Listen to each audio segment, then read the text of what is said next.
Visible ആണ് sir, visible ആണ്.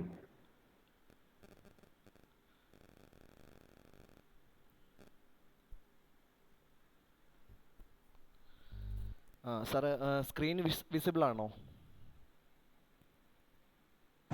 അതെ സാറേ, വിസിബിൾ ആണ്, വിസിബിൾ ആണ്. Okay sir. Okay, thank you sir. എല്ലാവർക്കും നമസ്കാരം. ഗവൺമെൻറ് പോളിടെക്നിക് കോളേജ് ചേലക്കരയുടെ സ്റ്റുഡൻറ്റ് എംപവർമെൻറ്റ് ആൻഡ് ട്രെയിനിങ്ങിൻ്റെ ഭാഗമായിട്ടുള്ള 25ാമത്തെ വെബിനാർ സെഷനാണ് ഇന്ന് നമ്മളിവിടെ കണ്ടക്ട് ചെയ്യുന്നത്. നമുക്കറിയാം, സ്റ്റുഡൻറ്റ് എംപവർമെൻറ്റ് ആൻഡ് ട്രെയിനിങ് നമ്മൾ ഇന്നോവേഷൻ, ഓൺട്രപ്രണർഷിപ്പ്, അതുപോലെ തന്നെ എംപ്ലോയബിലിറ്റി എന്നുള്ള 3 ഏരിയയിൽ മെയിനായിട്ട് ഫോക്കസ് ചെയ്യുന്നുണ്ട്. ഇതിനെ ബേസ് ചെയ്തിട്ടുള്ള വെബിനാർ സെഷൻസ് നമ്മൾ കണ്ടക്ട് ചെയ്യുന്നുണ്ട്. അപ്പോൾ മെക്കാനിക്കൽ എഞ്ചിനീയറിംഗ് ഡിപ്പാർട്ട്മെൻറ്റിൻ്റെ 2023 സ്റ്റാർട്ട് ചെയ്ത ഒരു ഉദ്യമമാണ് ഇത്. ഇന്നത്തെ 25ാമത്തെ സെഷനായിരുന്നു. അപ്പോൾ നമ്മുടെ ഈ സെഷൻ, ഇന്നത്തെ മെയിൻ ടോപ്പിക് എന്ന് ഉദ്ദേശിക്കുന്നത്, നമ്മുടെ കുട്ടികളിൽ നമുക്കറിയാം അവർ മൈനർ പ്രോജക്റ്റ് ചെയ്യുന്നുണ്ട്, അതോടൊപ്പം തന്നെ അവരുടെ മേജർ പ്രോജക്റ്റ് ചെയ്യുന്നുണ്ട്. S6-ലെ കുട്ടികൾ, S4-ലെ കുട്ടികൾ മൈനർ പ്രോജക്റ്റ് ചെയ്യുന്നുണ്ട്, അതോടൊപ്പം തന്നെ അവർ S5-ൽ മിനി പ്രോജക്റ്റും ചെയ്യുന്നുണ്ട്. അപ്പോൾ അതിനെ ബേസ് ചെയ്തിട്ട് നമ്മുടെ കുട്ടികൾക്ക് റിവ്യൂ പേപ്പേഴ്സ് അല്ലെങ്കിൽ കോൺഫറൻസിലൊക്കെ എങ്ങനെ പ്രസൻറ്റേഷൻസ് ഒക്കെ ഉണ്ടാക്കാൻ പറ്റും, അല്ലെങ്കിൽ ഒരു റിവ്യൂ പേപ്പർ എങ്ങനെ കോൺഫറൻസിലേക്ക് അവർക്ക് പ്രിപ്പയർ ചെയ്ത് അയക്കാൻ പറ്റും, അതിനെ ബേസ് ചെയ്തിട്ടാണ് ഇന്ന് നമ്മൾ ഈ സെഷൻ കണ്ടക്ട് ചെയ്യുന്നത്. അപ്പോൾ ഇന്നത്തെ വെബിനാറിൻ്റെ ടോപ്പിക് എന്ന് പറയുന്നത് review paper presentation for conferences ആണ്. ഇന്ന് ഈ സെഷൻ കണ്ടക്ട് ചെയ്യുന്നത് doctor Shine CS, lecturer in mechanical engineering ആണ്. അപ്പോൾ നമുക്കറിയാം 25 വെബിനാറുകളായി കഴിഞ്ഞു. നമ്മുടെ ഈ ഉദ്യമത്തിൻ്റെ ഭാഗമായിട്ടുള്ള 25th വെബിനാറാണ്. അപ്പോൾ ഈ സെഷനിലേക്ക് നമ്മുടെ പ്രിയപ്പെട്ട ബഹുമാനപ്പെട്ട പ്രിൻസിപ്പൽ സീന ടീച്ചറിനെ ക്ഷണിക്കുന്നു. അതോടൊപ്പം തന്നെ ബഹുമാനപ്പെട്ട മറ്റ് പോളിടെക്നിക് കോളേജുകളിലെയും അതുപോലെ എഞ്ചിനീയറിംഗ് കോളേജുകളിലെയും അതുപോലെ തന്നെ നമ്മുടെ കോളേജിലെയും ബഹുമാനപ്പെട്ട ഫാക്കൽറ്റി മെമ്പേഴ്സിനെ ഈ സെഷനിലേക്ക് സ്വാഗതം ചെയ്യുന്നു. അതോടൊപ്പം തന്നെ ഈ വെബിനാർ സെഷനിൽ പങ്കെടുക്കുന്ന നമ്മുടെ പ്രിയപ്പെട്ട കുട്ടികളുണ്ട്, അതുപോലെ തന്നെ മറ്റു കോളേജുകളിലെ കുട്ടികളുണ്ട്. അവരെയും ഈ സെഷനിലേക്ക് സ്വാഗതം ചെയ്യുന്നു. അപ്പോൾ ഇന്ന് നമ്മുടെ ഈ സെഷൻ സ്റ്റാർട്ട് ചെയ്യുകയാണ്.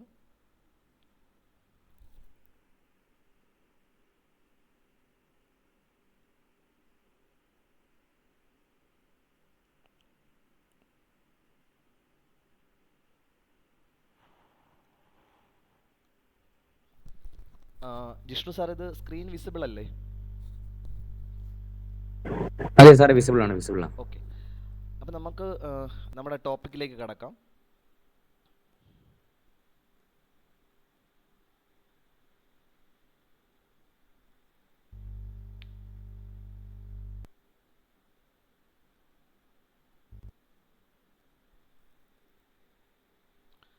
അപ്പോൾ ആദ്യം നമുക്ക് ഇൻട്രൊഡക്ഷൻ എന്താണെന്ന് നോക്കാം. അപ്പോൾ ഇവിടെ ഒരു പ്രത്യേകത ഉണ്ട്. നമ്മുടെ ടോപ്പിക് എന്ന് പറയുന്നത് ഒരു പ്രത്യേക തരം ടോപ്പിക്കാണ്. എല്ലാ കുട്ടികൾക്കും ഈ മേഖലയിലേക്ക് പേപ്പർ പ്രസൻറ്റേഷന് വേണ്ടി, കോൺഫറൻസിന് വേണ്ടിയൊക്കെ അവർക്ക് താല്പര്യം ഉണ്ടാവണമെന്നില്ല. എന്നാൽ ഈ മേഖലയിൽ, അതായത് അവർക്ക് ഡിപ്ലോമ പഠിക്കുന്ന കുട്ടികൾക്ക് പേപ്പർ പ്രസൻറ്റേഷൻ പ്രിപ്പയർ ചെയ്യണം, അല്ലെങ്കിൽ പേപ്പർ പ്രസൻറ്റേഷൻ അറ്റൻഡ് ചെയ്യണം, കോൺഫറൻസിലൊക്കെ പങ്കെടുക്കണം, അവരുടെ പേര് ഇതിലൊക്കെ പബ്ലിഷിംഗ് ജേണലുകളിൽ വരണം, അങ്ങനെയുള്ള ആഗ്രഹങ്ങളുള്ള കുട്ടികൾക്ക് ഇതൊരു ഇമ്പോർട്ടൻ്റ് ആയിട്ടുള്ളൊരു ടോപ്പിക്കാണ്. അപ്പോൾ അതിനു വേണ്ടിയാണ് നമ്മൾ ഈ സെഷൻ സെലക്ട് ചെയ്തിട്ടുള്ളത്. അപ്പോൾ ഇവിടെ ശ്രദ്ധിക്കേണ്ട ഒരു കാര്യം എന്ന് പറയുന്നത്, ആദ്യം നമുക്കൊരു ടോപ്പിക്ക് വേണം. ഫോർ എക്സാമ്പിൾ, നമ്മൾ റിവ്യൂ പേപ്പർ എന്ന് ഉദ്ദേശിക്കുന്നത്, നമുക്കറിയാം മറ്റ് ഓതേഴ്സ്, അതായത് മറ്റുള്ള ഓതേഴ്സ് പബ്ലിഷ് ചെയ്തിട്ടുള്ള പേപ്പറിനെ ബേസ് ചെയ്തിട്ട് അതിനെ വായിച്ചിട്ട് നമ്മൾ നമ്മുടേതായ സജഷൻസും കൺക്ലൂഷൻസും അല്ലെങ്കിൽ നമ്മുടേതായ റിവ്യൂ കമൻസും കൂടെ വെച്ചിട്ട് നമ്മൾ എഴുതുന്നതാണ് റിവ്യൂ പേപ്പർ എന്ന് പറയുന്നത്. അപ്പോൾ ഇവിടെ ഒരു ആദ്യത്തെ ഒരു ക്വസ്റ്റ്യൻ എന്ന് പറയുന്നത്, ഏത് ടോപ്പിക്കിനെ ബേസ് ചെയ്തിട്ട് റിവ്യൂ പേപ്പർ എഴുതാം. അപ്പോൾ ഇതിൽ ശ്രദ്ധിക്കേണ്ട ഒരു കാര്യം എന്ന് പറയുന്നത്, നമുക്ക് റിവ്യൂ പേപ്പർ ആയതുകൊണ്ട് തന്നെ നമ്മൾ ഏത് ഇഷ്ടമുള്ള ടോപ്പിക്ക്, ഇപ്പോൾ മെക്കാനിക്കലുകാർക്ക് ഇലക്ട്രോണിക്സിൻ്റെ അല്ലെങ്കിൽ കമ്പ്യൂട്ടർ റിലേറ്റഡ് അല്ലെങ്കിൽ AI റിലേറ്റഡ് ആയിട്ടുള്ള ഏത് ടോപ്പിക്ക് വേണമെങ്കിലും അവർക്ക് സെലക്ട് ചെയ്യാം. മെക്കാനിക്കൽ തന്നെ ആകണമെന്നില്ല. ഇനി സോഷ്യൽ സയൻസ് പേപ്പർ വേണമെങ്കിലും അവർക്ക് ടോപ്പിക്ക് വേണമെങ്കിലും സെലക്ട് ചെയ്യാം. ഇത് റിവ്യൂ പേപ്പറാണ്. കാര്യം, നമ്മൾ മറ്റുള്ള ഓതേഴ്സ് പബ്ലിഷ് ചെയ്തിട്ടുള്ളതിനെ വായിച്ചു നോക്കിയിട്ട് നമ്മൾ നമ്മുടേതായ കാര്യങ്ങളും കമൻറ്റുകളും അതിൽ നിന്നുള്ള ഫീഡ്ബാക്കും അതിൽ നിന്നുള്ള ഫൈൻഡിങ്സും ഒക്കെ നമ്മൾ ഉൾക്കൊള്ളിച്ച് നമ്മൾ എഴുതുന്ന ഒരു പേപ്പറാണ്. അപ്പോൾ അതൊരു റിവ്യൂ പേപ്പർ ആയതുകൊണ്ട് തന്നെ നമുക്ക് ടോപ്പിക് ഒരു ഇമ്പോർട്ടൻ്റ് ആയിട്ടുള്ള കാര്യമാണ്. അപ്പോൾ ഏത് ടോപ്പിക്കാണ് നമ്മൾ സെലക്ട് ചെയ്യുന്നത്. ഫോർ എക്സാമ്പിൾ ഞാനിവിടെ പറയുന്നതെല്ലാം നമ്മുടെ കുട്ടികൾ ഇപ്പോൾ S4 പഠിക്കുന്ന കുട്ടികളാണെങ്കിൽ അവർ മിനി പ്രോജക്റ്റിൻ്റെ ടോപ്പിക്കൊക്കെ ആയിക്കഴിഞ്ഞു, അവർ ചെയ്തു തുടങ്ങിയതാണ്. അതുപോലെ തന്നെ നമ്മുടെ S6 കുട്ടികളാണെങ്കിൽ അവർ മേജർ പ്രോജക്റ്റിൻ്റെ ടോപ്പിക്കുകൾ ചെയ്ത് വർക്ക് ഏകദേശം പകുതിയിൽ മേളിൽ വർക്ക് ആയതാണ്. അപ്പോൾ അവരുടെ ടോപ്പിക്കുകളൊക്കെ ഓൾറെഡി അവർക്ക് വേണമെങ്കിൽ റിവ്യൂ പേപ്പർ ഈ ടോപ്പിക്കിനെ ബേസ് ചെയ്തിട്ട് ചെയ്യാം. അതുപോലെ തന്നെ സെമിനാർ S5 അവർ പ്രസൻറ്റ് ചെയ്ത് കഴിഞ്ഞു. അതുകൊണ്ട് തന്നെ അവർക്കും അതിനെ ബേസ് ചെയ്തിട്ട് വേണമെങ്കിൽ റിവ്യൂ പേപ്പേഴ്സ് അവർക്ക് ഇങ്ങനെ ഒരു ആഗ്രഹമുണ്ട്, കോൺഫറൻസിലൊക്കെ പങ്കെടുക്കണം, അല്ലെങ്കിൽ അവർക്ക് പേപ്പർ പ്രസൻറ്റ് ചെയ്യണം. അപ്പോൾ നമുക്ക് ആക്ടിവിറ്റി പോയിന്റിനൊക്കെ ഇത്തരത്തിലുള്ള conference, international conference, national conference, അതുപോലെ തന്നെ സെമിനാറുകളിൽ അങ്ങനെയൊക്കെ ഉള്ള പ്രസൻറ്റേഷന് ആക്ടിവിറ്റി പോയിന്റ് ഉള്ളത് കൊണ്ട് തന്നെ അത് അവർക്ക് അഡ്വാൻറ്റേജുമാണ്. അപ്പോൾ ഇത്തരത്തിലുള്ള കാര്യങ്ങളിൽ ആദ്യം നമ്മൾ ടോപ്പിക്ക് ഫൈൻഡിങ് എന്ന് പറയുന്നത് ഇമ്പോർട്ടൻ്റ് ആയിട്ടുള്ള കാര്യമാണ്. അപ്പോൾ അത് നമുക്കറിയാം. ഫോർ എക്സാമ്പിൾ ഇപ്പോൾ ഒരു ബാച്ചിലെ കുട്ടികൾ ചെയ്യുന്നത് വീൽ ചെയർ എന്നുള്ളൊരു ടോപ്പിക് ആയിരിക്കും എന്ന് വിചാരിക്കാം. അതായത് അവർ പ്രോജക്റ്റ് ചെയ്യുന്നത് വീൽ ചെയറിലുള്ള ഒരു ഇന്നോവേഷനാണ് ചെയ്യുന്നതെന്ന് വിചാരിക്കും. ഇന്നോവേറ്റീവ് ആയിട്ടുള്ള പുതിയൊരു ഐഡിയ വീൽ ചെയറിൽ കൊണ്ടുവരുന്നുണ്ട്. വീൽ ചെയർ അറിയാം, നമുക്ക് നിലവിൽ നമ്മൾ ഉപയോഗിക്കുന്നതാണ്. എന്നാൽ അവരുടെ പ്രൊജക്റ്റ് ഐഡിയ എന്ന് പറയുന്നത് അവരുടെ പുതിയൊരു കൺസെപ്റ്റ് അല്ലെങ്കിൽ ഒരു പുതിയൊരു മെത്തേഡ് വീൽ ചെയറിലേക്ക് ഇംപ്ലിമെൻറ്റ് ചെയ്ത് അതിനൊരു പ്രോട്ടോടൈപ്പ് ഉണ്ടാക്കി ടെസ്റ്റ് ചെയ്ത് നോക്കി, അത് ആണ് അവരുടെ പ്രൊജക്റ്റ് എന്ന് വിചാരിക്കാം. അപ്പോൾ അവരുടെ കോൺഫറൻസിൻ്റെ അവർ അപ്ലൈ ചെയ്യുന്ന, ഫോർ എക്സാമ്പിൾ അവരിപ്പോൾ ഒരു കോൺഫറൻസിൽ അപ്ലൈ ചെയ്യാൻ ശ്രമിക്കുകയാണ് അവരുടെ ഈ ടോപ്പിക്കിനെ ബേസ് ചെയ്തിട്ട്. അപ്പോൾ ശ്രദ്ധിക്കേണ്ടത് ആദ്യത്തെ ഫസ്റ്റ് കണ്ടീഷൻ എന്ന് പറയുന്നത് നമ്മൾ ഏത് കോൺഫറൻസിനാണ് നമ്മൾ അപ്ലൈ ചെയ്യുന്നത്. ഫോർ എക്സാമ്പിൾ ഒരു നാഷണൽ കോൺഫറൻസ് ആവാം, ഇൻ്റർനാഷണൽ കോൺഫറൻസ് ആവാം, അതല്ലെങ്കിൽ ഒരു സെമിനാർ പ്രസൻറ്റേഷൻ ആവാം. എന്തായാലും അതിൻ്റെ ടോപ്പിക് എന്ന് പറയുന്നത് ഇമ്പോർട്ടൻ്റ് ആണ്. അപ്പോൾ നമുക്ക് ഇപ്പോൾ ഒരു ഇന്നോവേഷൻസ് ഇൻ എഞ്ചിനീയറിംഗ് അല്ലെങ്കിൽ എമർജിങ് ഫീൽഡ് എന്ന് പറഞ്ഞിട്ടുള്ള ഒരു ടോപ്പിക്കാണെന്ന് വിചാരിക്കുക. കോൺഫറൻസിൻ്റെ ടോപ്പിക് തീം എന്ന് പറയുന്നത് അതാണെന്ന് വിചാരിക്കുക. അല്ലെങ്കിൽ കോൺഫറൻസിൻ്റെ തീം എന്ന് പറയുന്നത് smart intelligent systems used in disabled persons ആണെന്ന് വിചാരിക്കുക. അപ്പോൾ അങ്ങനെയാണെങ്കിൽ നമുക്ക് ഈ ഒരു ടോപ്പിക്, അതായത് വീൽ ചെയർ എന്നുള്ള ഒരു കണ്ടീഷൻ, ഒരു ഐഡിയനെ ബേസ് ചെയ്തിട്ടുള്ള ടോപ്പിക്കുകളൊക്കെ നമുക്ക് വേണമെങ്കിൽ അവിടെ പ്രസൻറ്റേഷന് കൊടുക്കാം, അതായത് റിവ്യൂ പേപ്പറിന് കൊടുക്കാം. അപ്പോൾ ടോപ്പിക്ക് ഇമ്പോർട്ടൻ്റ് ആണ്. അപ്പോൾ ആ ടോപ്പിക് എന്ന് പറയുന്നത് സെലക്ട് ചെയ്യുന്നത് ശ്രദ്ധിക്കുക, നമ്മൾ ഏത് കോൺഫറൻസിനാണോ നമ്മൾ അപ്ലൈ ചെയ്യുന്നത് അതിൻ്റെ തീം ബേസ്ഡ് ആയിരിക്കണം. ഫോർ എക്സാമ്പിൾ ഇപ്പോൾ ഇത് മാനുഫാക്ചറിങ് ഏരിയയിലാണ് ഒരു കോൺഫറൻസ് നടക്കുന്നത് വിചാരിക്കുക. അപ്പോൾ മാനുഫാക്ചറിങ് ഏരിയയിലാണ് കോൺഫറൻസ് നടക്കണമെങ്കിൽ ആ മാനുഫാക്ചറിങ് ഏരിയയുമായി റിലേറ്റ് ചെയ്യുന്ന ഒരു തീമിലായിരിക്കണം നമ്മൾ ഈ റിവ്യൂ പേപ്പർ നമ്മൾ പ്രിപ്പയർ ചെയ്യേണ്ടത് അല്ലെങ്കിൽ നമ്മൾ സെലക്ട് ചെയ്യേണ്ടത്. അപ്പോൾ അത് ഫസ്റ്റ് കണ്ടീഷനാണ്. ടോപ്പിക് ഒരു ഫസ്റ്റ് കണ്ടീഷനാണ്. ഇനി രണ്ടാമത്തെ ഒരു കണ്ടീഷൻ എന്ന് പറയുന്നത് നമുക്കറിയാം ഓരോരോ കോൺഫറൻസും ഡിഫറെൻറ്റ് ഫോർമാറ്റുകളിലായിരിക്കും. അപ്പോൾ നമ്മളിപ്പോൾ കോൺഫറൻസിനൊക്കെ നമ്മൾ പേപ്പർ പബ്ലിഷ് ചെയ്യാൻ വേണ്ടി അല്ലെങ്കിൽ നമ്മൾ അബ്സ്ട്രാക്റ്റൊക്കെ അയക്കുമ്പോൾ നമുക്ക് കോൺഫറൻസിൻ്റെ ഗൈഡ് ലൈൻസ് കൃത്യമായിട്ട് വായിച്ച് നോക്കേണ്ടി വരും. അപ്പോൾ രണ്ടാമത്തെ കണ്ടീഷൻ എന്ന് പറയുന്നത് ഗൈഡ് ലൈൻസ് ആണ്. അപ്പോൾ നമ്മൾ ആ കോൺഫറൻസിൽ തന്നിരിക്കുന്ന ഗൈഡ് ലൈൻസ് കൃത്യമായിട്ട് വായിച്ച് നോക്കണം, അത് ഇമ്പോർട്ടൻ്റ് ആണ്. ഫോർ എക്സാമ്പിൾ അതിൻ്റെ തീം തന്നിട്ടുണ്ടാവാം, സബ് ടോപ്പിക്കുകൾ തന്നിട്ടുണ്ടാവാം. ഇനി അങ്ങനെ ഒരു കോൺഫറൻസിലേക്ക് പബ്ലിഷ് ചെയ്യാൻ വേണ്ടി അല്ലെങ്കിൽ നമ്മൾ പ്രസൻറ്റേഷന് വേണ്ടി ഒരു പേപ്പർ പ്രിപ്പയർ ചെയ്ത് അയക്കുകയാണെങ്കിൽ അതിനൊരു പർട്ടിക്കുലർ ഫോർമാറ്റ് അവർ പറയുന്നുണ്ടാവും. ഫോർ എക്സാമ്പിൾ IEEE ഫോർമാറ്റ്, ഒരു ഫോർമാറ്റ് അവർ പറയുകയാണെന്ന് നിൽക്കുക, IEEE ഫോർമാറ്റ് പറയുകയാണെന്ന് നിൽക്കുക, ഒരു IEEE ഫോർമാറ്റ് പറയുകയാണ്. കോമൺ ആയിട്ട് ഏറ്റവും കൂടുതലൊക്കെ ഉപയോഗിക്കുന്നത് IEEE ഫോർമാറ്റാണ്. പല ഫോർമാറ്റുകൾ ഉപയോഗിക്കാം. അത് കോൺഫറൻസ് ആരാണ് ഓർഗനൈസ് ചെയ്യുന്നത് അവർക്കത് തീരുമാനിക്കാം. അപ്പോൾ ഒരു പർട്ടിക്കുലർ ഫോർമാറ്റ് അവർ പറയുന്നുണ്ടാവും. ഇനി ചില കോൺഫറൻസുകളിൽ നമുക്കറിയാം നമ്മൾ പ്രസൻറ്റ് ചെയ്യുന്ന പേപ്പർ, സെലക്ട് ചെയ്യുന്ന പേപ്പർ അവർ പ്രസൻറ്റേഷൻ കഴിഞ്ഞ ശേഷം അവർ പബ്ലിഷ് ചെയ്യുന്നുണ്ടാവും. ഫോർ എക്സാമ്പിൾ ഇപ്പോൾ AIP കോൺഫറൻസ് പ്രൊസീഡിങ്, ഞാൻ ഇവിടെ എഴുതാം. ഫോർ എക്സാമ്പിൾ ഇപ്പോൾ AIP American institute of physics അതിൻ്റെ കോൺഫറൻസ് പ്രൊസീഡിങ്ങിൽ അവർ പബ്ലിഷ് ചെയ്യുന്ന വിചാരിക്കാം. ഇല്ലെങ്കിൽ ഇപ്പോൾ നമ്മുടെ എൽസേവിയറിൻ്റെ ഒരു പബ്ലിഷിംഗ് മെറ്റീരിയൽ ഇതിൽ അവർ ചെയ്യുന്നുണ്ടാവും, എൽസേവിയറിൽ അവർ പബ്ലിഷ് ചെയ്യുന്നുണ്ടാവും. ഫോർ എക്സാമ്പിൾ മെറ്റീരിയൽസ് ടുഡേ ഇങ്ങനെ ഒരു ജേണലിൽ അവരുടെ പേപ്പർ ടുഡേ ഇങ്ങനെ ഒരു ജേണലിൽ അവരുടെ പേപ്പർ, അതായത് നമ്മൾ കോൺഫറൻസിൽ പ്രസൻറ്റ് ചെയ്യുന്ന പേപ്പർ അവിടെ പബ്ലിഷ് ചെയ്യുന്നുണ്ടാവും ഇങ്ങനെ ഒരു പേപ്പറിൽ, ഇങ്ങനെ ഒരു ജേണലിൽ. അപ്പോൾ നമ്മൾ എന്ത് ചെയ്യണം? ഈ മെറ്റീരിയൽസ് ടുഡേ എന്നുള്ള ജേണലിനെ ബേസ് ചെയ്തിട്ടുള്ള ഒരു ടെംപ്ലേറ്റ് അവർ തരുന്നുണ്ടാവും. അപ്പോൾ ആ ടെംപ്ലേറ്റിനെ ബേസ് ചെയ്തിട്ട് വേണം നമ്മൾ എന്ത് ചെയ്യേണ്ടത്? ഈ ഒരു പേപ്പർ നമ്മൾ പ്രിപ്പയർ ചെയ്യേണ്ടത്. അപ്പോൾ അവർ ശ്രദ്ധിക്കുക, ഫോർമാറ്റ് നോക്കണം, അതിൻ്റെ പറയുന്ന സ്റ്റൈൽ നോക്കണം, ടെംപ്ലേറ്റ് നോക്കണം. അതുപോലെ തന്നെ വേറൊരു കാര്യം നമ്മൾ ശ്രദ്ധിക്കേണ്ടതെന്ന് പറയുന്നത്, നമ്മൾ കോൺഫറൻസിനൊക്കെ ഒരു ഡെഡ് ലൈൻ കാണും. അതായത് നമ്മൾ ഇത്രാം തീയതിക്ക് മുന്നേ നമ്മൾ അതിൻ്റെ അബ്സ്ട്രാക്റ്റ് അയക്കണം. അപ്പോൾ അബ്സ്ട്രാക്റ്റ് നമ്മൾ അയച്ചു കഴിഞ്ഞാൽ ആ അബ്സ്ട്രാക്റ്റ് ആ കോൺഫറൻസിൻ്റെ സെലക്റ്റഡ് ആയിട്ടുള്ള കോൺഫറൻസിൻ്റെ റിവ്യൂവേഴ്സ് കാണും. അപ്പോൾ അവർക്കത് അയച്ചു കൊടുക്കും. അവരെന്നിട്ട് ഈ ടോപ്പിക്കുമായിട്ട്, അതായത് ഈ കോൺഫറൻസിൻ്റെ തീമുമായിട്ട് ഇത് ഇക്വേറ്റ് ചെയ്ത് വരുന്നുണ്ടോ, അല്ലെങ്കിൽ അതുമായിട്ട് അലൈൻ ചെയ്ത് വരുന്നുണ്ടോ നോക്കും. അതുമായിട്ട് അലൈൻ ചെയ്ത് വരികയാണെങ്കിൽ എന്ത് ചെയ്യും? അവർ സെലക്ട് ചെയ്യും.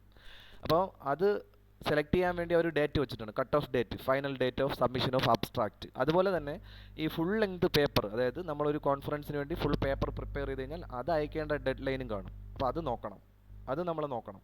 അത് ഇമ്പോർട്ടൻ്റ് ആണ്. അതായത് നമ്മൾ ഡെഡ് ലൈൻ കഴിഞ്ഞിട്ട് അയച്ചു കഴിഞ്ഞാൽ ഒരു പക്ഷേ അവർ അക്സെപ്റ്റ് ചെയ്യണമെന്നില്ല. അപ്പോൾ അതൊക്കെ ഇമ്പോർട്ടൻ്റ് ആണ്, അത് നോക്കണം.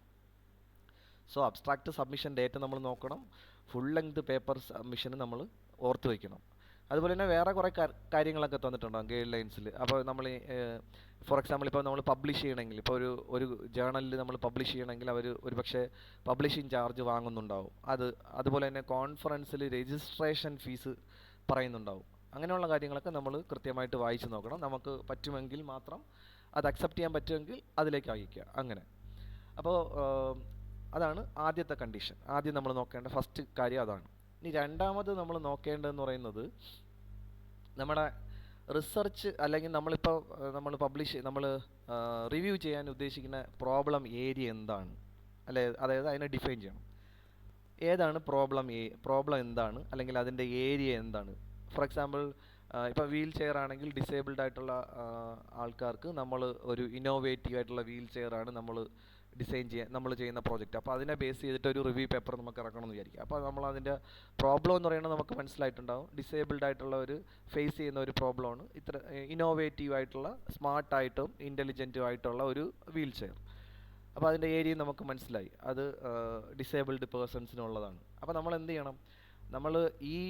നമ്മൾ റിവ്യൂ പേപ്പറിൽ ചെയ്യാൻ പോകുന്ന കാര്യങ്ങളെല്ലാം ഈ നമ്മുടെ പ്രോബ്ലം ഏരിയ ആയിട്ട് അലൈൻ ചെയ്ത് നിൽക്കുന്നതായിരിക്കണം. അതായത് അതിനെ നമ്മൾ കൂടുതൽ ഫോക്കസ് ചെയ്ത് പറയുന്നതായിരിക്കണം ഈ റിവ്യൂ പേപ്പറിൻ്റെ ഉള്ളിൽ പറയുന്ന കാര്യങ്ങൾ. അത് ഇമ്പോർട്ടൻ്റ് ആണ്. അപ്പോൾ അത് നോക്കിക്കോണം. അതുപോലെ തന്നെ നമ്മൾ ഇപ്പോൾ ഉള്ള പുതിയ ട്രെൻഡുകൾ എന്താണ്, എമർജിങ് ട്രെൻഡുകൾ എന്താണ് ഈ ഏരിയയിൽ. ഫോർ എക്സാമ്പിൾ ഇപ്പോൾ സ്മാർട്ടായിട്ടുള്ള വീൽ ചെയേഴ്സ് കാണും, ഇൻ്റലിജൻ്റ് ആയിട്ടുള്ള, അല്ലെങ്കിൽ AI ബേസ്ഡ് കാണും, അല്ലെങ്കിൽ റോബോട്ട് ബേസ്ഡ് കാണും. അങ്ങനെ അത്തരത്തിലുള്ള കുറേയധികം ടെക്നോളജി എമർജ് ചെയ്തിട്ട് വരുന്ന കാര്യങ്ങൾ കാണും. അതൊക്കെ നമ്മൾ എന്ത് ചെയ്യണം? ഫോക്കസ് ചെയ്യണം. അതുപോലെ തന്നെ ഗ്യാപ്പ് ഐഡൻറ്റിഫൈ ചെയ്യണം. ഗ്യാപ്പ് എന്ന് പറയുന്നത്, ഇപ്പോൾ നിലവിൽ ഇപ്പോൾ 2023 പബ്ലിഷ് ചെയ്യുന്ന ഒരു പേപ്പറിൽ സ്മാർട്ട് ഇൻ്റലിജൻറ്റ് കാര്യങ്ങളെക്കുറിച്ച് പറയുന്നില്ല വീൽ ചെയർ ഡിസൈനിലുള്ള. എന്നാൽ 2024 25 പബ്ലിഷ് ചെയ്ത ഒരു പേപ്പറിൽ അതിനെക്കുറിച്ച് പറയുന്നുണ്ടാവും. അപ്പോൾ നമുക്ക് ഒരു കാര്യം മനസ്സിലായി, ഇങ്ങനെയുള്ള പുതിയ ഇന്നോവേഷൻസ് നടക്കുന്നുണ്ട്. അവിടെ ഒരു സം കൈൻഡ് ഓഫ് ഗ്യാപ്പ് ഉണ്ടാവാം പഴയതുമായിട്ട്. അങ്ങനെയാണ് നമ്മൾ പുതിയ ഏറ്റവും ലേറ്റസ്റ്റ് ആയിട്ടുള്ള പേപ്പറുകൾ നമ്മൾ ഡൗൺലോഡ് ചെയ്ത് വായിച്ച് നോക്കേണ്ടി വരും. അപ്പോൾ അത് പേപ്പർ എവിടെ നിന്നാണ് എടുക്കേണ്ടത്, അങ്ങനെയുള്ള കാര്യങ്ങൾ ഇനി വരുന്ന കാര്യങ്ങളിൽ പറഞ്ഞു തരാം. അപ്പോൾ അതിൻ്റെ മെത്തേഡുകളൊക്കെ നോക്കേണ്ടി വരും. ഇനി അതിന് ശേഷം നമ്മുടെ ഈ റിവ്യൂ പേപ്പറിന് ഒരു ഔട്ട്ലൈൻ ഉണ്ടാക്കണം, അല്ലെങ്കിൽ ഒരു സ്ട്രക്ചർ ഉണ്ടാക്കണം. അപ്പോൾ നമുക്കറിയാം, നമ്മളൊരു റിവ്യൂ പേപ്പർ ഡൗൺലോഡ് ചെയ്ത് കഴിഞ്ഞാൽ അതിന് പർട്ടിക്കുലർ ഒരു സ്ട്രക്ചർ കാണും.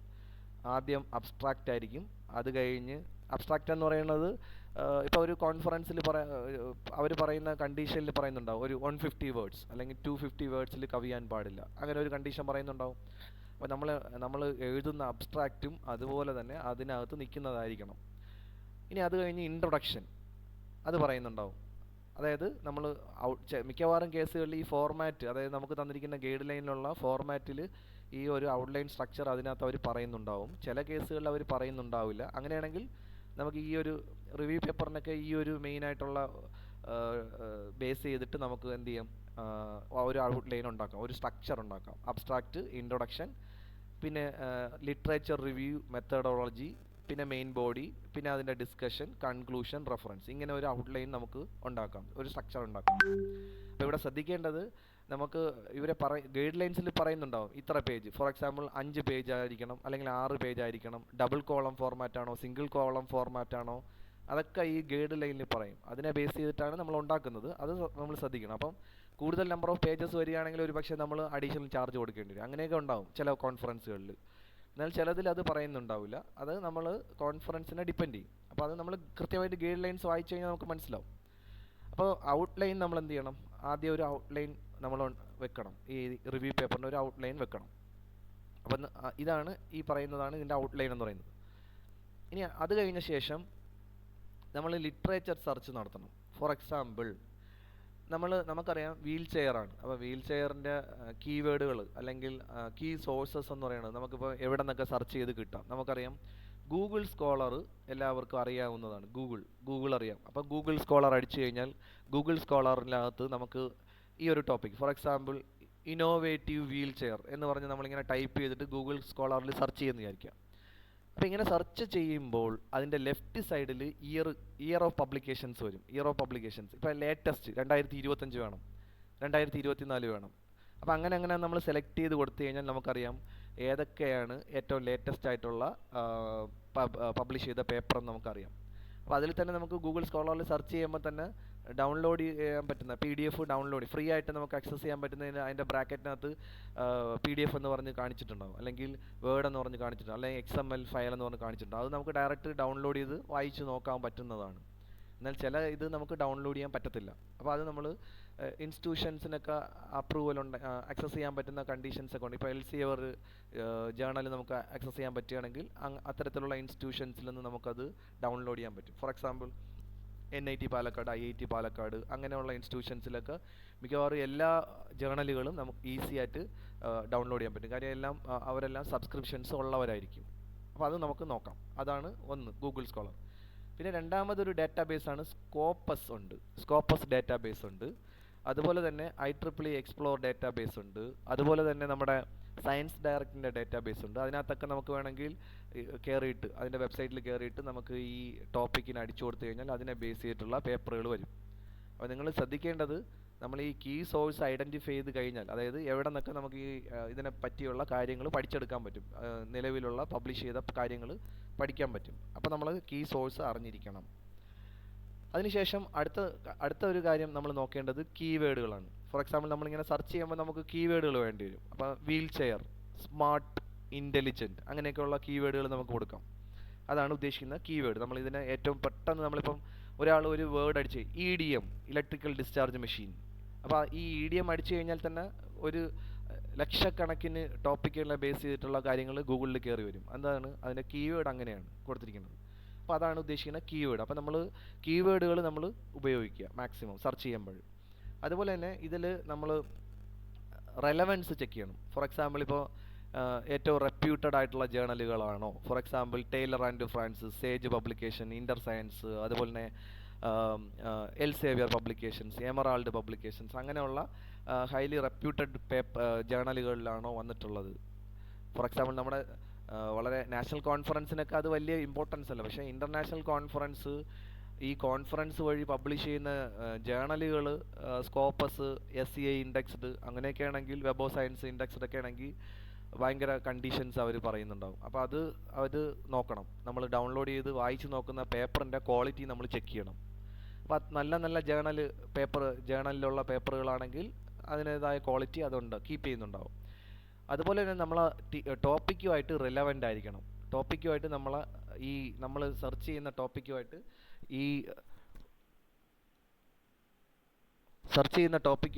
നമ്മുടെ ഈ ടോപ്പിക്ക്, അതായത് നമ്മൾ സെർച്ച് ചെയ്യുന്ന ജേർണൽ റിലവൻ്റ് ആയിരിക്കണം. അത് നോക്കിക്കോളുക. അതുപോലെ തന്നെ ഇപ്പോൾ നമ്മളൊരു ടോപ്പിക്കിനെ ബേസ് ഇപ്പോൾ വീൽ ചെയറിനെ ബേസ് ചെയ്തിട്ട് നമ്മൾ 10 ജേർണൽ പേപ്പറുകൾ നമ്മൾ ഡൗൺലോഡ് ചെയ്തെന്ന് വിചാരിക്കാം. അപ്പോൾ ഇതെല്ലാം വെറുതെ ഡൗൺലോഡ് ചെയ്തിട്ട് കാര്യമില്ല. അപ്പോൾ നമ്മൾ ഡൗൺലോഡ് ചെയ്ത് സേവ് ചെയ്യുമ്പോൾ ഒരു ഫയൽ ഫോൾഡറിൽ അത് സേവ് ചെയ്തിടുക. അപ്പോൾ ഈ ഫയൽ ഫോൾഡറിൽ സേവ് ചെയ്തിടുമ്പോൾ ശ്രദ്ധിക്കേണ്ടത് നമുക്ക് ആവശ്യമുണ്ടോ എന്ന് ആദ്യം നോക്കണം. അതായത് അതിൻ്റെ ടൈറ്റിൽ നമുക്ക് വായിച്ച് നോക്കാം. ടൈറ്റിൽ വീൽ ചെയറിനെ പറ്റിയൊക്കെ പറയുന്നുണ്ട്. അതിൻ്റെ കാര്യങ്ങൾ ഇന്നോവേഷൻസ് ആണ്, സ്മാർട്ടാണ്, ഇൻ്റലിജൻ്റ് ആണ്, അങ്ങനെയുള്ള കാര്യങ്ങളൊക്കെ പറയുകയാണെങ്കിൽ നമുക്ക് മനസ്സിലായി വീൽ ചെയറിനെ ബേസ് ചെയ്തിട്ടുള്ള പേപ്പറാണ്. ഇനി അതിൻ്റെ അബ്സ്ട്രാക്റ്റ് വായിച്ച് നോക്കുക. അപ്പോൾ നമ്മൾ ഇതിൻ്റെ ഇടയ്ക്കുള്ള കുറേയധികം കണ്ടൻറ്റുകൾ, ഇപ്പോൾ ലിറ്ററേച്ചർ റിവ്യൂ, മെത്തേഡ്, അങ്ങനെയുള്ള കാര്യങ്ങളൊക്കെ നമുക്ക് വായിച്ച് നോക്കാൻ സമയം കിട്ടിയില്ലെങ്കിൽ നമ്മൾ ആദ്യം എന്ത് ചെയ്യണം? ടൈറ്റിലും അബ്സ്ട്രാക്റ്റും കൺക്ലൂഷനും വായിച്ച് നോക്കണം. അപ്പോൾ ഈ ടൈറ്റിലും അബ്സ്ട്രാക്റ്റും കൺക്ലൂഷനും വായിച്ച് നോക്കുമ്പോൾ തന്നെ നമുക്ക് മനസ്സിലാവും ഇത് നമ്മൾ സെലക്ട് ചെയ്യുന്ന ടോപ്പിക്കുമായിട്ട് റിലേറ്റഡ് ആണോ, നമ്മുടെ റിവ്യൂ പേപ്പറിന് വേണ്ടിയുള്ള ടോപ്പിക്കുമായിട്ട് റിലേറ്റഡ് ആണോ എന്നോ മനസ്സിലാവും. അങ്ങനെ റിലേറ്റഡ് ആണെങ്കിൽ മാത്രം നമ്മൾ ഡൗൺലോഡ് ചെയ്ത് അത് സേവ് ചെയ്ത് വെച്ചിരുന്നാൽ മതി, നമുക്ക് ഫ്യൂച്ചർ റെഫറൻസിന് വേണ്ടി. ഇല്ലെങ്കിൽ അത് ഡൗൺലോഡ് ചെയ്യണമെന്നും ആവശ്യമില്ല. അപ്പോൾ അബ്സ്ട്രാക്റ്റ് ചെയ്തിട്ട് അബ്സ്ട്രാക്റ്റ് വായിച്ച് നോക്കി, ടൈറ്റിലും വായിച്ച് നോക്കി, കൺക്ലൂഷനും നോക്കിയാൽ നമുക്ക് ഐഡിയ കിട്ടും. അത് ആദ്യം ചെയ്യണം. ഇനി അടുത്ത് നമ്മൾ ചെയ്യേണ്ടതെന്ന് പറയുന്നത്, ഇങ്ങനെയുള്ള പേപ്പറുകളൊക്കെ നമുക്ക് കിട്ടിക്കഴിഞ്ഞാൽ നമ്മൾ റിവ്യൂ എന്തായാലും ചെയ്യണമല്ലോ. അപ്പോൾ റിവ്യൂ ചെയ്യണമെങ്കിൽ നമ്മൾ ഇങ്ങനെയുള്ള പേപ്പറുകൾ ഡൗൺലോഡ് ചെയ്ത് നമ്മൾ സെലക്ട് ചെയ്ത പേപ്പറുകൾ വായിച്ച് നോക്കണം. അപ്പോൾ വായിച്ച് നോക്കുമ്പം നമുക്കറിയാം, ഡിപ്ലോമ ലെവൽ കുട്ടികളാണെങ്കിൽ അവർക്ക് ആദ്യത്തെ തവണ വായിച്ച് നോക്കുമ്പോൾ ഒന്നും മനസ്സിലാവണമെന്നില്ല. പ്രത്യേകിച്ച് ഇങ്ങനെയുള്ള പേപ്പറുകളൊക്കെ ഹൈ ക്വാളിറ്റിയുള്ള പേപ്പറുകളൊക്കെ ആണെങ്കിൽ നമുക്ക് ഒരു 5, 10, 20 തവണ വായിച്ചു കഴിഞ്ഞാലും ഒരു ഐഡിയയും കിട്ടില്ല. അപ്പോൾ കുട്ടികൾ ചെയ്യേണ്ടതെന്ന് പറയുന്നത്, നിങ്ങളുടെ ഏതാണോ നിങ്ങളുടെ പ്രോജക്റ്റ് ഗൈഡ് അല്ലെങ്കിൽ അതുമായി റിലേറ്റഡ് ആയിട്ടുള്ള ഫാക്കൽറ്റി മെമ്പേഴ്സ് ആരാണ് അവർക്ക് ഇത് അയച്ചു കൊടുക്കുക. അപ്പോൾ അവരിത് വായിച്ച് നോക്കിയിട്ട് നിങ്ങൾക്ക് അതിൻ്റെ സംക്ഷിപ്തമായ രൂപങ്ങൾ, കാര്യങ്ങൾ പറഞ്ഞു തരും. അല്ലെങ്കിൽ ഇങ്ങനെയുള്ള പേപ്പറുമായിട്ട് അവരുമായിട്ട് കോണ്ടാക്ട് ചെയ്തിട്ട് ഒരുമിച്ചിരുന്ന് ഡിസ്കസ് ചെയ്ത് വായിച്ച് കാര്യങ്ങൾ മനസ്സിലാക്കുക. അപ്പോൾ ഒരു വലിയ ടൈം ഇൻവോൾവ്മെൻറ്റ് നമുക്ക് കുറയ്ക്കാം, കുട്ടികളുടെ കൂടുതൽ ടൈം ഇൻവോൾവ്മെൻറ്റ് കുറയ്ക്കാൻ പറ്റും. അതല്ലെങ്കിൽ നമ്മൾ ചെയ്യാൻ പറ്റുന്ന ഒരു വഴി എന്ന് പറയുന്നത്, ഈ ഇത്തരത്തിലുള്ള പേപ്പറുകൾ നമ്മൾ ഒരു തവണ വായിക്കുന്നതിന് പകരം തന്നെ, വായിക്കുന്നതിനോടൊപ്പം തന്നെ 2-3 തവണ വായിച്ച ശേഷം അതിലുള്ള മെയിൻ പോയിന്റുകൾ നോട്ട് ചെയ്ത് വയ്ക്കുക. ഫോർ എക്സാമ്പിൾ അബ്സ്ട്രാക്റ്റും കൺക്ലൂഷനും മെത്തേഡുകളും ഇതിൻ്റെ ഇടയ്ക്കുള്ള ഒരു ബോഡി പാർട്ടാണ് മെത്തേഡ്. ഇത് നമ്മൾ വായിച്ച് നോക്കുമ്പം കിട്ടുന്ന പോയിന്റുകൾ നോട്ട് ചെയ്ത് വയ്ക്കുക. അങ്ങനെയുള്ള കാര്യങ്ങളൊക്കെ ഓരോ പേപ്പറിനെ ബേസ് ചെയ്ത്, ഓതറിനെ ബേസ് ചെയ്ത്, അതിൻ്റെ ഇയറിനെ ബേസ് ചെയ്ത് നോട്ട് ചെയ്ത് വയ്ക്കുക. അതിൻ്റെ റിമാർക്കുകളും അതിൻ്റെ അഡ്വാൻറ്റേജ്, ലിമിറ്റേഷൻസ്, ആപ്ലിക്കേഷൻസ്, ഇനി അതിലെന്തെങ്കിലും ലിമിറ്റേഷൻസ്, റിസർച്ച് ഗ്യാപ്പ് പറയുന്നുണ്ടെങ്കിൽ അങ്ങനെയുള്ള കാര്യങ്ങളൊക്കെ നോട്ട് ചെയ്ത് വയ്ക്കാം. അങ്ങനെ ഒരു 8-10 പേപ്പറുകൾ വായിച്ച് നോക്കി നോട്ട് ചെയ്ത് വയ്ക്കുമ്പോൾ നിങ്ങൾക്കൊരു ഐഡിയ കിട്ടും. ഇന്ന ഇയറിൽ ഇന്ന പേപ്പറിൽ ഇന്ന കാര്യങ്ങൾ പറയുന്നുണ്ട്, ഇന്ന മെത്തേഡാണ് അവർ യൂസ് ചെയ്യുന്നത്, അതിൻ്റെ അഡ്വാൻറ്റേജ് ഇതാണ്, ലിമിറ്റേഷൻ ഇതാണ്, അതിൻ്റെ ഗ്യാപ്പ് ഇന്നതാണ്, അതിൻ്റെ പ്രോബ്ലംസ് ഇന്നതാണെന്നുള്ള കാര്യങ്ങളൊക്കെ നമുക്കൊരു ഐഡിയ കിട്ടും. അപ്പോൾ അത് നമുക്ക് എന്ത് ചെയ്യാം? അങ്ങനെയുള്ള കാര്യങ്ങളൊക്കെ നമ്മുടെ റിവ്യൂ പേപ്പറിൽ നമുക്ക് ഗ്രാഫായിട്ടും ചാർട്ടായിട്ടും ടേബിളുകളായിട്ടും അതുപോലെ തന്നെ ഷീറ്റുകളായിട്ടും ഒക്കെ നമുക്കത് പ്രൊജക്റ്റ് ചെയ്യാൻ പറ്റും. അങ്ങനെയുള്ള കാര്യങ്ങൾ അത് നമുക്ക് അഡ്വാൻറ്റേജ് ആണ്. അപ്പോൾ ഇത്തരത്തിലുള്ള കീ ഫൈൻഡിങ്സ്, അതായത് ഇങ്ങനെയുള്ള ഫൈൻഡിങ്സുകൾ എന്ത് ചെയ്യണം? കുട്ടികൾ നോട്ട് ചെയ്ത് വെക്കണം. ഇനി അടുത്തൊരു കാര്യം എന്ന് പറയുന്നത്, നമുക്കറിയാം ജേണൽ പേപ്പറുകളിൽ നമ്മൾ കോൺഫറൻസ് പേപ്പറൊക്കെ എടുക്കുമ്പോൾ ഒരുപാട് റെഫറൻസുകൾ അതിൽ കാണിച്ചിട്ടുണ്ട് ഏറ്റവും അവസാനം. ഫോർ എക്സാമ്പിൾ 20, 30, 50 റിവ്യൂ പേപ്പറൊക്കെ ആണെങ്കിൽ 50, 100, 150 പേപ്പറുകളൊക്കെയാണ് മിനിമം കാണിക്കുന്നത് ഇൻ്റർനാഷണൽ കോൺഫറൻസിലൊക്കെ. അപ്പോൾ ഒരു 50 അതിന് മേളിലോട്ട് സെറ്റ് ചെയ്യുക നമ്മൾ റിവ്യൂ പേപ്പറിൻ്റെ എണ്ണം, അപ്പോൾ നമ്മൾ റെഫർ ചെയ്യുന്ന പേപ്പറിൻ്റെ എണ്ണം. അപ്പോൾ ഈ ഇത്രയും പേപ്പറുകൾ നമ്മൾ മാനേജ് ചെയ്യാൻ ഭയങ്കര പാടാണ്. അപ്പോൾ നമുക്ക് മെൻ്റലെ എന്ന് പറയുന്ന ഒരു സോഫ്റ്റ്വെയർ ഉണ്ട്, ഈസി ആയിട്ട് നമുക്ക് ഡൗൺലോഡ് ചെയ്ത് ഉപയോഗിക്കാൻ പറ്റുന്നതാണ്. മെൻ്റലെ എന്ന് പറയുന്ന സോഫ്റ്റ്വെയർ ഉണ്ട്, അത് നമുക്ക് ഉപയോഗിക്കാൻ പറ്റും. മെൻ്റലെ സോഫ്റ്റ്വെയർ ഉപയോഗിച്ചിട്ട് ഇതിൻ്റെയൊക്കെ റെഫറൻസിൻ്റെ സൈറ്റേഷൻസും റെഫറൻസും നമുക്ക് മാനേജ് ചെയ്യാൻ മെൻ്റലെ സോഫ്റ്റ്വെയർ എളുപ്പമാണ്. അപ്പോൾ അത് നമുക്ക് വേണമെങ്കിൽ ഉപയോഗിക്കാം. ഇനി അടുത്ത ഒരു ക്രൈറ്റീരിയ നമ്മൾ നോക്കേണ്ടതെന്ന് പറയുന്നത്, നമ്മൾ ഇങ്ങനെയുള്ള കാര്യങ്ങളൊക്കെ നമ്മൾ വായിച്ച് നോക്കി കാര്യങ്ങളൊക്കെ മനസ്സിലാക്കി നമ്മളിനി ഇതിൻ്റെ കുറച്ചുകൂടെ ഡീറ്റെയിൽ ആയിട്ട് ഈ പേപ്പറുകൾ നമ്മൾ ഡൗൺലോഡ് ചെയ്ത് നമ്മൾ റെഫർ ചെയ്യുന്ന പേപ്പറുകളെക്കുറിച്ച് അനലൈസും സിന്തസിസും ചെയ്യണം. അപ്പോൾ അതിന് വേണ്ടി നമ്മൾ നോക്കേണ്ടതെന്ന് പറയുന്നത്, ഈ ഓരോന്നിനും പറയുന്ന മെത്തേഡുകളും ട്രെൻഡുകളും പാറ്റേണുകളും നോക്കണം. ഫോർ എക്സാമ്പിൾ അതിനകത്ത് പറയുന്ന മെത്തേഡുകൾ എന്തൊക്കെയാണ്, അതിൻ്റെ ഔട്ട്കംസ് എന്താണ്, ആപ്ലിക്കേഷൻസ് എന്താണ്, അതിൽ പറയുന്ന പുതിയതായിട്ടുള്ള കോൺട്രഡിക്ഷൻസ് എന്താണ്, അതിൻ്റെ റിസർച്ച് ഗ്യാപ്പ് എന്താണ്, അതിൻ്റെ നോളജ് എന്താണ്, അതിൽ പറയുന്ന കാര്യങ്ങൾ എന്താണ്, അതുപോലെ തന്നെ ഓരോ പേപ്പറിനും എന്തൊക്കെയാണ് സ്ട്രെങ്ത്, വീക്ക്നെസ്, ഇതൊക്കെ നമുക്ക് ഐഡൻറ്റിഫൈ ചെയ്ത് വെക്കാം. അതുപോലെ തന്നെ നമ്മുടേതായ സജഷൻസ് വേണമെങ്കിൽ ഓരോന്നിനും കറസ്പോണ്ടിങ് ആയിട്ട് നമുക്ക് നോട്ട് ചെയ്ത് വെക്കാം. അതുപോലെ തന്നെ പൊട്ടൻഷ്യൽ റിസർച്ച് ഓപ്പർച്യൂണിറ്റീസ്, അതൊക്കെ നമ്മൾ ഹയർ ലെവലിലാണ്, റിസർച്ച് ലെവലിൽ MTech PhD ലെവലിലാണ് അത്രയൊക്കെ നമ്മൾ പോയില്ലെങ്കിലും അതിൻ്റെ ഗ്യാപ്പ്, അതായത് ഫ്യൂച്ചർ റിസർച്ച് ഓപ്പർച്യൂണിറ്റീസ് ഒക്കെ അതിൽ പറയുന്നുണ്ടാവും. അതൊക്കെ നമുക്ക് നോട്ട് ചെയ്ത് വെക്കാം. ഓരോരോ പേപ്പറിന് കറസ്പോണ്ടിങ് ആയിട്ട് നമ്മളൊരു പ്രത്യേകിച്ച് ഒരു പേപ്പറിൽ അല്ലെങ്കിൽ ഒരു നോട്ട് ബുക്കിൽ നമ്മൾ ഇതെല്ലാം എഴുതി വെക്കണം, നോട്ട് ചെയ്ത് വെക്കണം. കാര്യം നമ്മൾ ഇത്രയും 10 പേപ്പർ നമ്മൾ റെഫർ ചെയ്യുന്നുണ്ടെങ്കിൽ ഈ 10 പേപ്പറിൽ പറയുന്ന കാര്യങ്ങൾ നമ്മൾ കൃത്യമായിട്ട് കാര്യങ്ങൾ വായിച്ച് മനസ്സിലാക്കി സ്റ്റഡി ചെയ്തിരിക്കണം. അതാണ് അവിടെ ഉദ്ദേശിക്കുന്നത്. ഇനി അടുത്ത കാര്യം എന്ന് പറയുന്നത് നമ്മൾ പേപ്പർ എഴുതാൻ പോവുകയാണ്. അപ്പോൾ നമ്മൾ എന്ത് ചെയ്യണം? പേപ്പർ എഴുതണമെങ്കിൽ നമ്മൾ അതിൻ്റെ ഔട്ട്ലൈൻ നമ്മൾ ഫോളോ ചെയ്യണം, അതായത് സ്ട്രക്ചർ ഫോളോ ചെയ്യണം. ഇതിനെപ്പറ്റി ഡീറ്റെയിൽ ആയിട്ട് ഞാൻ വേറൊരു സ്ലൈഡിൽ പറയുന്നുണ്ട്, അത് ആ സമയം പറഞ്ഞുതരാം. അതുപോലെ തന്നെ ക്ലിയർ ലാംഗ്വേജ് ആയിരിക്കണം, നമ്മൾ ഫോക്കസ്ഡ് ആയിരിക്കണം, ഏരിയ ആയിട്ട് ഫോക്കസ് ആയിരിക്കണം. അതുപോലെ തന്നെ കൃത്യമായിട്ട് നമ്മൾ സൈറ്റേഷൻസ് കൊടുക്കണം. സൈറ്റേഷൻസ് എന്ന് പറയുന്നത്, നമ്മൾ ഈ സൈറ്റേഷൻസ് എന്ന് പറയുന്നത് ഇപ്പോൾ ഒരു ഓഥറിൻ്റെ പേപ്പർ നമ്മൾ വായിച്ചു നോക്കി. അപ്പോൾ ഈ ഒരു ഓഥറിൻ്റെ പേപ്പർ വായിച്ചു നോക്കുമ്പം അദ്ദേഹത്തിൻ്റെ ഇൻവെൻഷൻസ് നമ്മൾ എന്ത് ചെയ്യണം? നമ്മൾ ഹൈലൈറ്റ് ചെയ്യണം, അതായത് അദ്ദേഹത്തെ നമ്മൾ സൈറ്റ് ചെയ്യണം. അപ്പോൾ നമ്മൾ സൈറ്റ് ചെയ്യണമെങ്കിൽ നമ്മൾ എന്ത് ഉപയോഗിക്കണം? കൃത്യമായിട്ട് സൈറ്റേഷൻസ് ഇപ്പോൾ ജേണലിൽ ടെംപ്ലേറ്റിൽ പറയുന്നുണ്ടാവും, കോൺഫറൻസിൻ്റെ ടെംപ്ലേറ്റിൽ പറയുന്നുണ്ടാവും ഏത് ഫോർമാറ്റാണ് സൈറ്റ് ചെയ്യുന്നത്.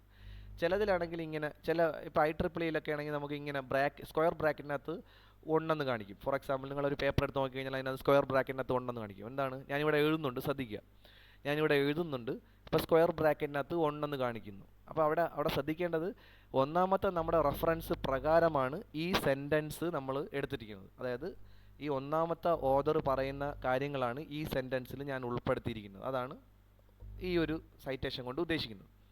ഇനി ചില സൈറ്റേഷൻസിൽ ഓഥറിൻ്റെ പേരാദ്യം പറയും. ഫോർ എക്സാമ്പിൾ ഇപ്പോൾ എർലിംഗ് എറ്റ് ആൾ, അങ്ങനെ ഒരു ഫോർമാറ്റാണ് പറയുന്നത് വിചാരിക്കുക, ഇയർ 2021, ഇങ്ങനെ ഒരു ഫോർമാറ്റാണ് പറയുന്നത് വിചാരിക്കുക. അപ്പോൾ നമ്മൾ എന്ത് ചെയ്യണം? ഇങ്ങനെയുള്ള സൈറ്റേഷൻ ഫോർമാറ്റുകൾ നമ്മുടെ കോൺഫറൻസിൻ്റെ ടെംപ്ലേറ്റിൽ പറയും ഏത് ടെംപ്ലേറ്റാണ് നമ്മൾ ഉപയോഗിക്കേണ്ടത്. അപ്പോൾ നമ്മൾ ഓരോ തവണയും, ഫോർ എക്സാമ്പിൾ നമ്മളൊരു കോൺഫറൻസിൽ അപ്ലൈ ചെയ്യുമ്പോൾ നമുക്ക് ഒരുപാട് പേപ്പറുകൾ നമ്മൾ വായിച്ച് നോക്കുകയാണെങ്കിൽ, 100-150 പേപ്പറുകളൊക്കെ നമ്മൾ വായിച്ച് നോക്കുകയാണെങ്കിൽ ഈ സൈറ്റേഷൻ ചേഞ്ച് ചെയ്യാൻ തന്നെ ദിവസങ്ങളെടുക്കും. സൈറ്റേഷൻസ് നമ്മൾ ചേഞ്ച് ചെയ്ത് കൊടുക്കാൻ തന്നെ ദിവസങ്ങളെടുക്കും മാനുവലി ചെയ്യണമെങ്കിൽ. അപ്പോൾ നമ്മൾ ഉപയോഗിക്കുന്നതാണ് മെൻഡലെ സോഫ്റ്റ്വെയർ ഉപയോഗിച്ച് കഴിഞ്ഞാൽ നമുക്ക് ഈസി ആയിട്ട് കൊടുക്കാൻ പറ്റും. കാര്യം നമ്മൾ ഒരു തവണ നമ്മൾ ഈ വേർഡിനകത്ത് മെൻഡലെ ഉപയോഗിച്ചിട്ട് നമ്മൾ ഒരു തവണ സൈറ്റേഷൻസ് നമ്മൾ സെറ്റ് ചെയ്ത് വെച്ച് കഴിഞ്ഞാൽ പിന്നെ ഓരോ തവണ നമ്മളിങ്ങനെ സൈറ്റേഷൻസ് മാറ്റി കൊടുക്കേണ്ട ആവശ്യമില്ല. ഓട്ടോമാറ്റിക്കായിട്ട് സൈറ്റേഷൻസ് ഏത് സൈറ്റേഷനാണോ നമ്മൾ സെലക്ട് ചെയ്ത് ആ ഫോർമാറ്റിൽ കയറി വരും. ഫോർ എക്സാമ്പിൾ ഇപ്പോൾ API ഫോർമാറ്റ് ആണെങ്കിൽ അതിൽ സെലക്ട് ചെയ്യും, IEEE ഫോർമാറ്റ് ആണെങ്കിൽ അതിൽ കയറി വരും, ഇനി എൽസേവിയറിൻ്റെ ഫോർമാറ്റ് ആണെങ്കിൽ അതിൽ കയറി വരും. അങ്ങനെ നമുക്ക് സെലക്ട് ചെയ്ത് കൊടുത്തു കഴിഞ്ഞാൽ അതനുസരിച്ച് ഓട്ടോമാറ്റിക്കായിട്ട് എല്ലാ സൈറ്റേഷനും അങ്ങ് മാറിക്കോളും. അതാണ് മെൻഡലെ സോഫ്റ്റ്വെയറിൻ്റെ പ്രത്യേകത. അപ്പോൾ അതിനുവേണ്ടി അത് ഉപയോഗിക്കാം. ഇനി ശ്രദ്ധിക്കേണ്ട വേറൊരു കാര്യമുണ്ട്, പ്ലാജിയാരിസം. അപ്പോൾ നമ്മൾ ഒരാളുടെ പേപ്പറിൽ നിന്ന് അദ്ദേഹത്തിൻ്റെ സെൻറ്റൻസുകൾ അതുപോലെ തന്നെ നമ്മൾ കോപ്പി ചെയ്ത് നമ്മൾ എഴുതുന്ന റിവ്യൂ പേപ്പറിൽ നമ്മൾ കോപ്പി ചെയ്ത് പേസ്റ്റ് ചെയ്ത് വെച്ച് കഴിഞ്ഞാൽ അത് പ്ലജാരിസം കാണിക്കും. അപ്പോൾ പ്ലജാരിസം കാണിക്കാതിരിക്കണമെങ്കിൽ നമ്മൾ എന്ത് ചെയ്യണം? നമ്മുടേതായ ഓൺ സെൻറ്റൻസിൽ അതിനെ റീറൈറ്റ് ചെയ്ത് നമ്മൾ എഴുതണം. അപ്പോൾ അതൊരു സ്കില്ലാണ്. അപ്പോൾ അതിനുവേണ്ടി നമുക്ക് ഗ്രാമറി സോഫ്റ്റ്വെയർസ് ഉണ്ട്. അതുപോലെ തന്നെ പ്ലജാരിസം ചെക്ക് ചെയ്യാൻ വേണ്ടി ടേർണിറ്റിൻ സോഫ്റ്റ്വെയർസ് ഉണ്ട്. അങ്ങനെയുള്ള ഓൺലൈൻ ടൂളുകളൊക്കെ ഉണ്ട്. അപ്പോൾ ഇങ്ങനെയുള്ള ഓൺലൈൻ ടൂളുകളൊക്കെ ഉപയോഗിക്കുമ്പോൾ ഒരു കാര്യം ശ്രദ്ധിക്കേണ്ടത്, ഫ്രീ ആയിട്ടുള്ള ടൂളുകളൊക്കെ ആണെങ്കിൽ ആ ടൂളുകളിൽ നമ്മുടെ കോപ്പി ചെയ്ത് പേസ്റ്റ് ചെയ്ത് സെർച്ച് ചെയ്ത് നമ്മൾ ചെക്ക് ചെയ്യുന്ന കണ്ടൻറ്റ് കോപ്പി ചെയ്യപ്പെടാൻ സാധ്യതയുണ്ട്. അതായത് അവരുടെ ഡാറ്റാബേസിലേക്ക് അത് കോപ്പി ചെയ്യും. അതുകൊണ്ട് നമ്മൾ സെൻറ്റൻസ് ബൈ സെൻറ്റൻസ് ആയിട്ടോ അല്ലെങ്കിൽ ഒന്ന് ലിമിറ്റ് ചെയ്ത് പാരഗ്രാഫ് ബൈ പാരഗ്രാഫ് ആയിട്ടോ അല്ലെങ്കിൽ പല സോഫ്റ്റ്വെയർ ഉപയോഗിച്ചിട്ടോ നമുക്ക് എന്ത് ചെയ്യാം? പ്ലജാരിസം ചെക്ക് ചെയ്യുകയോ അല്ലെങ്കിൽ ഈ ഗ്രാമർ ചെക്ക് ചെയ്യുകയോ അതല്ലെങ്കിൽ നമ്മുടെ ഈ വേർഡിങ്സ് നമുക്ക് മാറ്റാനോ ഒക്കെ നമുക്ക് എന്ത് ചെയ്യാം? അങ്ങനെയുള്ള ഗ്രാമറി സോഫ്റ്റ്വെയർസ് ഒക്കെ നമുക്ക് ഉപയോഗിക്കാം. അത് ശ്രദ്ധിക്കുക. അതുപോലെ തന്നെ നമുക്ക് ശ്രദ്ധിക്കേണ്ട വേറൊരു കാര്യമാണ്, നമ്മുടെ ഇതിൻ്റെ ഒബ്ജക്റ്റിവിറ്റി നമ്മൾ ഒരിക്കലും മാറിപ്പോകരുത്. നമ്മുടെ ഫോക്കസ് എപ്പോഴും നമ്മുടെ റിവ്യൂ ചെയ്യുന്ന ഏരിയ ആയിട്ട് നമ്മൾ ഫോക്കസ് ചെയ്യണം. ഇനി അത് കഴിഞ്ഞ് നമ്മൾ എഡിറ്റ് ചെയ്യണം, റീഡിഫൈൻ ചെയ്യണം. അപ്പോൾ നമ്മൾ എന്ത് ചെയ്യണം? അതിന് നമ്മൾ ഈ എഴുതിയ കാര്യങ്ങളൊക്കെ നമ്മൾ ഒന്നും കൂടെ ചെക്ക് ചെയ്യണം, റിലവൻസ് ഒക്കെ ചെക്ക് ചെയ്യണം, കംപ്ലീറ്റ് ആണോ എന്ന് ചെക്ക് ചെയ്യണം. പേപ്പർ ഒന്ന് ആയിക്കഴിഞ്ഞാൽ ഒരു ഏകദേശ ഫോർമാറ്റിൽ സെറ്റ് ആയിക്കഴിഞ്ഞാൽ, വേർഡ് ഫോർമാറ്റിൽ പേപ്പർ സെറ്റ് ആയിക്കഴിഞ്ഞാൽ കൃത്യമായിട്ട് നമ്മൾ റെലവൻസ് ചെക്ക് ചെയ്യണം. അതുപോലെ തന്നെ കംപ്ലീറ്റ് ആണോ എന്ന് ചെക്ക് ചെയ്യണം, അലൈൻമെൻ്റ് എല്ലാം ചെക്ക് ചെയ്യണം, അതുപോലെ തന്നെ കോൺഫറൻസിന് പറയുന്ന ഫോർമാറ്റ് ആണോ എന്ന് ചെക്ക് ചെയ്യണം, ഗ്രാമർ എല്ലാം ചെക്ക് ചെയ്യണം, സ്പെല്ലിംഗ് ചെക്ക് ചെയ്യണം, എന്തെങ്കിലും എറർ മിസ്റ്റേക്ക് ഉണ്ടോ എന്ന് ചെക്ക് ചെയ്യണം, പേജ് നമ്പർ ഫോർമാറ്റ് അങ്ങനെയുള്ള കാര്യങ്ങളെല്ലാം ചെക്ക് ചെയ്യണം. അതുപോലെ തന്നെ ഇതെല്ലാം ചെക്ക് ചെയ്ത് ഓക്കെയാണ് നമ്മൾ ഉറപ്പ് വരുത്തിയിട്ടാണ് ഇനി അടുത്ത് നമ്മൾ ചെയ്യേണ്ടത്. അതായത് ഫോർ എക്സാമ്പിൾ നമ്മുടെ ഗൈഡിനെ കാണിച്ചിട്ട് നമുക്കൊരു കറക്റ്റ് ചെയ്യാൻ വേണ്ടി ഗൈഡിലേക്ക് കൊടുക്കുമ്പോൾ നമ്മൾ ഇത്തരത്തിലുള്ള കാര്യങ്ങളെല്ലാം ഒരു സെറ്റായി ഒരു ഓക്കെ ആയി എന്ന് നമുക്ക് ഉറപ്പ് വരുത്തിയിട്ടാണ് നമ്മൾ എന്ത് ചെയ്യേണ്ടത്, നമ്മുടെ അടുത്ത ഗൈഡിൻ്റെ അടുത്തോ മെൻറ്റേഴ്സിൻ്റെ അടുത്തോ അല്ലെങ്കിൽ നമ്മുടെ ഗൈഡ് ചെയ്യുന്ന ടീച്ചേഴ്സിൻ്റെ ഒക്കെ അടുത്ത് നമ്മളത് കാണിക്കേണ്ടത്. അപ്പോഴേ അവർക്കത് അടുത്ത് നെക്സ്റ്റ് ലെവലിൽ അത് കറക്റ്റ് ചെയ്യാൻ എളുപ്പമാവുകയുള്ളൂ. അപ്പോൾ ഇതുവരെ നമ്മുടെ എഡിറ്റിങ് റിഫൈനും വരെ ആയി. ഇനി അടുത്ത സ്റ്റെപ്പ് എന്ന് പറയുന്നത് നമ്മൾ സബ്മിഷനാണ്. അപ്പോൾ നിങ്ങൾ ശ്രദ്ധിക്കേണ്ടത് സബ്മിഷനും ഫോളോ അപ്പും ഇമ്പോർട്ടൻ്റ് ആണ്. നമ്മൾ സബ്മിറ്റ് ചെയ്താൽ മാത്രം പോരാ, നമുക്ക് അവരൊന്ന് റിപ്ലൈ വരുന്നുണ്ടോ എന്ന് നോക്കണം. നമ്മളിപ്പോൾ ഒരു കോൺഫറൻസിൽ ഒരു പേപ്പർ മെനക്കെട്ട് നമ്മൾ കുറേ ടൈം ഇൻവെസ്റ്റ് ചെയ്ത് നമ്മുടെ എഫോർട്ടൊക്കെ എടുത്ത് നമ്മളൊരു പേപ്പർ റെഡിയാക്കി നമ്മൾ സെറ്റ് ചെയ്ത പേപ്പർ അയച്ചു കൊടുക്കുമ്പോഴത്തേക്ക് അത് ഫോളോ അപ്പ് ചെയ്യണം കൃത്യമായിട്ട്. ഫോർ എക്സാമ്പിൾ കോൺഫറൻസിൽ അബ്സ്ട്രാക്റ്റ് റിജക്റ്റ് ആയോ, നമ്മൾ സബ്മിറ്റ് ചെയ്ത ശേഷം കോൺഫറൻസിൽ അബ്സ്ട്രാക്റ്റ് റിജക്റ്റ് ആയോ, അല്ലെങ്കിൽ നമ്മുടെ കോൺഫറൻസിൽ നമ്മൾ അപ്ലൈ ചെയ്ത ഫുൾ ലെങ്ത് പേപ്പർ റിജക്റ്റ് ആയോ, അല്ലെങ്കിൽ അത് അവർ സെലക്ട് ചെയ്തോ, ഇങ്ങനെയെല്ലാം സെലക്ട് ചെയ്തോ ഇതെല്ലാം നമ്മൾ എന്ത് ചെയ്യണം, കൃത്യമായിട്ട് ഫോളോ അപ്പ് ചെയ്യണം. ഡെഡ് ലൈൻ നോക്കിയിട്ട് നമ്മൾ ചെക്ക് ചെയ്യണം. അതുപോലെ തന്നെ നമ്മൾ ഈ അപ്ലോഡ് ചെയ്യുന്ന ഫയൽസ് നമ്മൾ ചെക്ക് ചെയ്യണം. ഫോർ എക്സാമ്പിൾ നമ്മൾ അബ്സ്ട്രാക്റ്റ് അപ്ലോഡ് ചെയ്യുന്നതും ഫൈനൽ പേപ്പർ അപ്ലോഡ് ചെയ്യുന്നതൊക്കെ കൃത്യമായിട്ട് ചെക്ക് ചെയ്തിട്ടാണ് അപ്ലോഡ് ചെയ്യേണ്ടത്. കാര്യം നമുക്കറിയാം, നമ്മൾ ഒരു തവണ ചെക്ക് ചെയ്യുന്ന ഒരു തവണ കറക്റ്റ് ചെയ്തിട്ട് വീണ്ടും കറക്റ്റ് ചെയ്യും, വീണ്ടും കറക്ഷൻസ് വരും, അങ്ങനെ കറക്റ്റ് ചെയ്ത് പല പേരുകളിൽ ഇതിനെ സേവ് ചെയ്യുന്നുണ്ടാവും പലരും. അങ്ങനെ സേവ് ചെയ്യുന്നുണ്ടെങ്കിൽ അത് കൃത്യമായിട്ട് ചെക്ക് ചെയ്ത് നോക്കിയിട്ട് വേണം നമ്മൾ എന്ത് ചെയ്യേണ്ടത്, അപ്ലോഡ് ചെയ്യേണ്ടത്. അല്ലെങ്കിൽ നമ്മൾ തെറ്റായിട്ടുള്ള ഫയൽ അപ്ലോഡ് ചെയ്യും, അപ്പോൾ അത് നമ്മൾ റിജക്റ്റ് ചെയ്യും. അപ്പോൾ ഇതെല്ലാം നമ്മൾ ഇമ്പോർട്ടൻ്റ് ആയിട്ട് ശ്രദ്ധിക്കേണ്ട കാര്യങ്ങളാണ്. അപ്പോൾ ഈ അപ്ലോഡ് ചെയ്യുന്ന ഫയൽസ് നമ്മൾ ഡബിൾ ചെക്ക് ചെയ്ത് തന്നെ അയക്കണം, അത് ഓർത്തിരിക്കേണ്ട കാര്യമാണ്. അതുപോലെ തന്നെ നമ്മൾ ഈ ഡെഡ് ലൈൻ എല്ലാം ഓക്കെയാണ്, നമ്മളെല്ലാം സെലക്ട് ചെയ്തെന്ന് ഉറപ്പ് വരുത്തിയാലേ നമുക്ക് എന്ത് ചെയ്യാൻ പറ്റുള്ളൂ. ഇപ്പോൾ കോൺഫറൻസിന് നമ്മൾ പോയി PPT പ്രസൻറ്റ് ചെയ്യണം, പവർ പോയിൻ്റ് പ്രസൻറ്റേഷൻ ചെയ്യണം. അതായത് നമ്മൾ ഈ പേപ്പറിനെ നമ്മൾ എന്ത് ചെയ്യണം, അവിടെ പോയി പ്രസൻറ്റ് ചെയ്യണം. പേപ്പർ സബ്മിറ്റ് ചെയ്താൽ മാത്രം പോരാ, പേപ്പർ കോൺഫറൻസ് പ്രൊസീഡിങ്ങിൽ കയറി വരും. എന്നിട്ടും കാര്യമില്ല, നമ്മൾ എന്ത് ചെയ്യണം, അവിടെ പോയി പ്രസൻറ്റ് ചെയ്ത്. ഫോർ എക്സാമ്പിൾ ഇത് ഒരു മെക്കാനിക്കൽ ഏരിയയിൽ അല്ലെങ്കിൽ ഇതുപോലെ സ്മാർട്ട് ഇൻ്റലിജൻറ്റ് ടെക്നിക്സ് അതിൻ്റെ ആ ഏരിയയിൽ ഒരു 100 പേപ്പർ വന്നെന്ന് വിചാരിക്കുക. അപ്പോൾ ഈ 100 പേപ്പറിൽ ബെസ്റ്റ് പേപ്പർ അവാർഡ് കൊടുക്കുന്നുണ്ടാവും അവർ, അല്ലെങ്കിൽ ബെസ്റ്റ് ആയിട്ടുള്ള 3 പേപ്പർ അവർ സെലക്ട് ചെയ്തിട്ട് അവർ ഫ്രീ ആയിട്ട് പബ്ലിഷ് ചെയ്യുന്നുണ്ടാവും. ഇതെല്ലാം നമ്മൾ പോയി നേരിട്ട് പോയി പ്രസൻറ്റ് ചെയ്ത് നമ്മൾ അവിടെ പോയി നമ്മുടെ കഴിവുകൾ നമ്മൾ പുറത്തേക്ക് എടുത്തു കഴിഞ്ഞാൽ മാത്രമേ ഇങ്ങനെയുള്ള ലെവലിലേക്ക് നമ്മൾ അടുത്ത ലെവലിലേക്ക് കയറിപ്പോളൂ. ബെസ്റ്റ് പേപ്പർ അവാർഡ് അല്ലെങ്കിൽ പബ്ലിഷിങ് അതിലേക്കൊക്കെ കയറിപ്പോളൂ. അത് നമ്മൾ ശ്രദ്ധിക്കണം. അപ്പോൾ PPT പ്രിപ്പറേഷൻ ഫൈനലാണ്. അതായത് നമ്മൾ ഫൈനൽ പേപ്പറെല്ലാം സബ്മിറ്റ് ചെയ്ത് നമ്മൾ ആ പേപ്പർ സെലക്ട് ചെയ്ത് കഴിഞ്ഞാൽ നമ്മൾ എന്ത് ചെയ്യണം, ഈ കോൺഫറൻസ് ടെംപ്ലേറ്റിൽ PPT ആണ്, കോൺഫറൻസിൻ്റെ PPT ടെംപ്ലേറ്റ് ആണ്, അതിൽ കയറിയിട്ട് അത് ഡൗൺലോഡ് ചെയ്തിട്ട് അതിൽ PPT ടെംപ്ലേറ്റിൽ നമ്മൾ ഇതിൻ്റെ വേണ്ട കാര്യങ്ങൾ ഈ പേപ്പറിനെ ബേസ് ചെയ്ത് നമ്മൾ പ്രസൻറ്റ് ചെയ്യാൻ ഉദ്ദേശിക്കുന്ന വേണ്ട കാര്യങ്ങൾ, മെയിനായിട്ടുള്ള കാര്യങ്ങൾ അതിനകത്ത് ഉൾക്കൊള്ളിച്ചിട്ട് PPT ഉണ്ടാക്കണം. അതാണ് അടുത്ത സ്റ്റെപ്പ്. ഇനി ഇത്രയും ആയിക്കഴിഞ്ഞാൽ നമ്മൾ ഇനി അടുത്ത മെയിൻ കാര്യത്തിലേക്കാണ് നമ്മൾ കടക്കുന്നത്. എനിക്ക് തോന്നുന്നു 7:40 നമ്മുടെ സമയം 8 മണി വരെയാണ്. അടുത്ത കാര്യങ്ങളിലേക്ക് കടക്കാം. ഞാൻ ഈ പറയുന്നത് എല്ലാവരും കേൾക്കുന്നുണ്ടോ?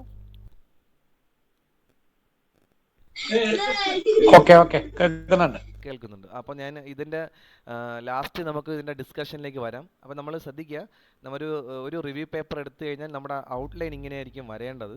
ഒരു ഏകദേശ ഔട്ട്ലൈൻ മിക്കവാറും കേസുകളിലുള്ള കോൺഫറൻസ് ടെംപ്ലേറ്റിലൊക്കെ ഇങ്ങനെയുള്ള ഔട്ട്ലൈൻ കാണും. അബ്സ്ട്രാക്റ്റ് ഉണ്ടാവും, ഒരു ഇൻട്രൊഡക്ഷൻ കൊടുക്കണം, മെത്തഡോളജി നമ്മൾ പറയണം. ഇനി ഇൻട്രൊഡക്ഷൻ്റെ ഇടയിൽ നമുക്ക് വേണമെങ്കിൽ ലിറ്ററേച്ചർ റിവ്യൂ കയറ്റാം. ചിലതിൽ ലിറ്ററേച്ചർ റിവ്യൂ ഉണ്ടാവും. അങ്ങനെയാണെങ്കിൽ അത് നമുക്കിവിടെ പറയാം, ലിറ്ററേച്ചർ റിവ്യൂ. ഇനി അതിൻ്റെ നമ്മൾ റിവ്യൂ ചെയ്ത മെത്തേഡുകൾ പറയാം. മെയിൻ ബോഡിയിൽ നമുക്ക് അതിൻ്റെ മെയിനായിട്ടുള്ള ഫൈൻഡിങ്സുകൾ പറയാം. പിന്നെ ലാസ്റ്റ് ഡിസ്കഷൻ ഉണ്ടാവും, അത് കഴിഞ്ഞ് കൺക്ലൂഷൻ, അത് കഴിഞ്ഞ് റെഫറൻസ്. ഇതാണ് ഒരു ഔട്ട്ലൈൻ എന്ന് പറയുന്നത്, ഒരു പേപ്പറിൻ്റെ ഒരു റിവ്യൂ പേപ്പറിൻ്റെ ഔട്ട്ലൈൻ എന്ന് പറയുന്നത്. ഇനി ഞാൻ നമ്മുടെ ഒരു സാമ്പിൾ പേപ്പർ എങ്ങനെ പ്രിപ്പയർ ചെയ്യാം എന്നുള്ളതാണ് ഇനി പറയാൻ പോകുന്നത്. അപ്പോൾ ഇനി നമ്മൾ 1-2 കാര്യങ്ങൾ ഓർത്തിരിക്കുക, ടിപ്പുകൾ നമ്മൾ ഓർത്തിരിക്കുക. ഫോർ എക്സാമ്പിൾ നമ്മുടെ പേപ്പറുകൾ നമ്മൾ സബ്മിറ്റ് ചെയ്തിട്ട് കാര്യമില്ലല്ലോ, അത് ഒരു ക്വാളിറ്റി കീപ്പ് ചെയ്യണം. അപ്പോൾ ഈ കോൺഫറൻസിലൊക്കെ നമ്മൾ സബ്മിറ്റ് ചെയ്യുന്ന പേപ്പർ ഒരു പർട്ടിക്കുലർ ക്വാളിറ്റി കീപ്പ് ചെയ്യാൻ വേണ്ടി നമ്മൾ ഇങ്ങനെയുള്ള കാര്യങ്ങളൊക്കെ ശ്രദ്ധിച്ചിരിക്കണം. ഫോർ എക്സാമ്പിൾ, നമ്മൾ ഡയഗ്രാംസ്, ടേബിൾ, ഇവിടെ ഞാനിവിടെ എഴുതിയിട്ടുണ്ട്. ഡയഗ്രാം, ടേബിൾ, അതുപോലെ ഫിഗറുകൾ, ചാർട്ടുകൾ, ഫ്ലോ ചാർട്ടുകൾ, അതുപോലെ തന്നെ പൈ ഡയഗ്രാം, വെൻ ഡയഗ്രാം, ഇങ്ങനെ കുറേ കാര്യങ്ങളിലൂടെ നമ്മൾ ഈ വായിച്ച് മനസ്സിലാക്കിയ ഫൈൻഡിങ്സുകൾ നമുക്ക് ഈസി ആയിട്ട് നമുക്ക് എന്ത് ചെയ്യാൻ പറ്റും, ഈ പേപ്പറിലൂടെ റെപ്രസെൻ്റ് ചെയ്യാൻ പറ്റും. അപ്പോൾ അതിൻ്റെ ഒരു പ്രത്യേകത എന്ന് പറയുന്നത് ഒരു പ്രത്യേകിച്ച് നമുക്കറിയാം, ഈ ഒരുപാട് റിവ്യൂ പേപ്പർ എന്ന് പറയുന്നത് ഒരുപാട് കണ്ടൻറ്റ് ഒരുപാട് കൂടുതലാണ്. അതായത് ലിറ്ററേച്ചർ റിവ്യൂ കണ്ടൻറ്റുകൾ ഒരുപാട് കൂടുതലാണ്. അത് വായിക്കുമ്പോൾ തന്നെ എല്ലാവരും മടുത്തു പോകും. അപ്പം പെട്ടെന്ന് നമ്മുടെ ഈ ഓതേഴ്സ്, അതായത് നമ്മൾ മറ്റുള്ളവർ റിവ്യൂ നമ്മുടെ ഈ പേപ്പർ വായിക്കുന്ന റീഡേഴ്സ് പെട്ടെന്ന് സ്ട്രൈക്ക് ചെയ്യണമെങ്കിൽ, നമ്മുടെ പേപ്പറൊക്കെ പെട്ടെന്ന് അവർ വായിക്കുകയും അവർക്കൊരു അട്രാക്റ്റീവ്നെസ് തോന്നണമെങ്കിലും, അതുപോലെ തന്നെ നമ്മൾ ഈ പറയുന്ന കാര്യങ്ങളൊക്കെ പോയിൻ്റ് ഔട്ട് ചെയ്ത് സ്ട്രൈക്ക് ചെയ്യണമെങ്കിൽ നമ്മൾ എന്ത് ചെയ്യണം, അതിനെയൊക്കെ നമ്മൾ വളരെ ഹൈലൈറ്റ് ചെയ്ത് കാണിക്കേണ്ടി വരും. അതിനുവേണ്ടിയാണ് ഈ ടിപ്പുകൾ നമ്മൾ ഓർത്തിരിക്കണം. ഫോർ എക്സാമ്പിൾ, നമ്മൾ ഡയഗ്രാംസിലൂടെയോ ടേബിളിലൂടെയോ ഫിഗേഴ്സിലൂടെയോ ചാർട്ടിലൂടെയോ ഫ്ലോ ചാർട്ടിലൂടെയോ Venn diagram, bar chart, pie chart, അങ്ങനെയുള്ള ഇതിലൊക്കെ നമുക്ക് എന്ത് ചെയ്യാം, അത് റെപ്രസെൻറ്റ് ചെയ്യാൻ പറ്റും. പിക്ചേഴ്സിലൂടെയൊക്കെ നമുക്കത് റെപ്രസെൻറ്റ് ചെയ്യാം. ഇത് ഇമ്പോർട്ടൻ്റ് ആണ്.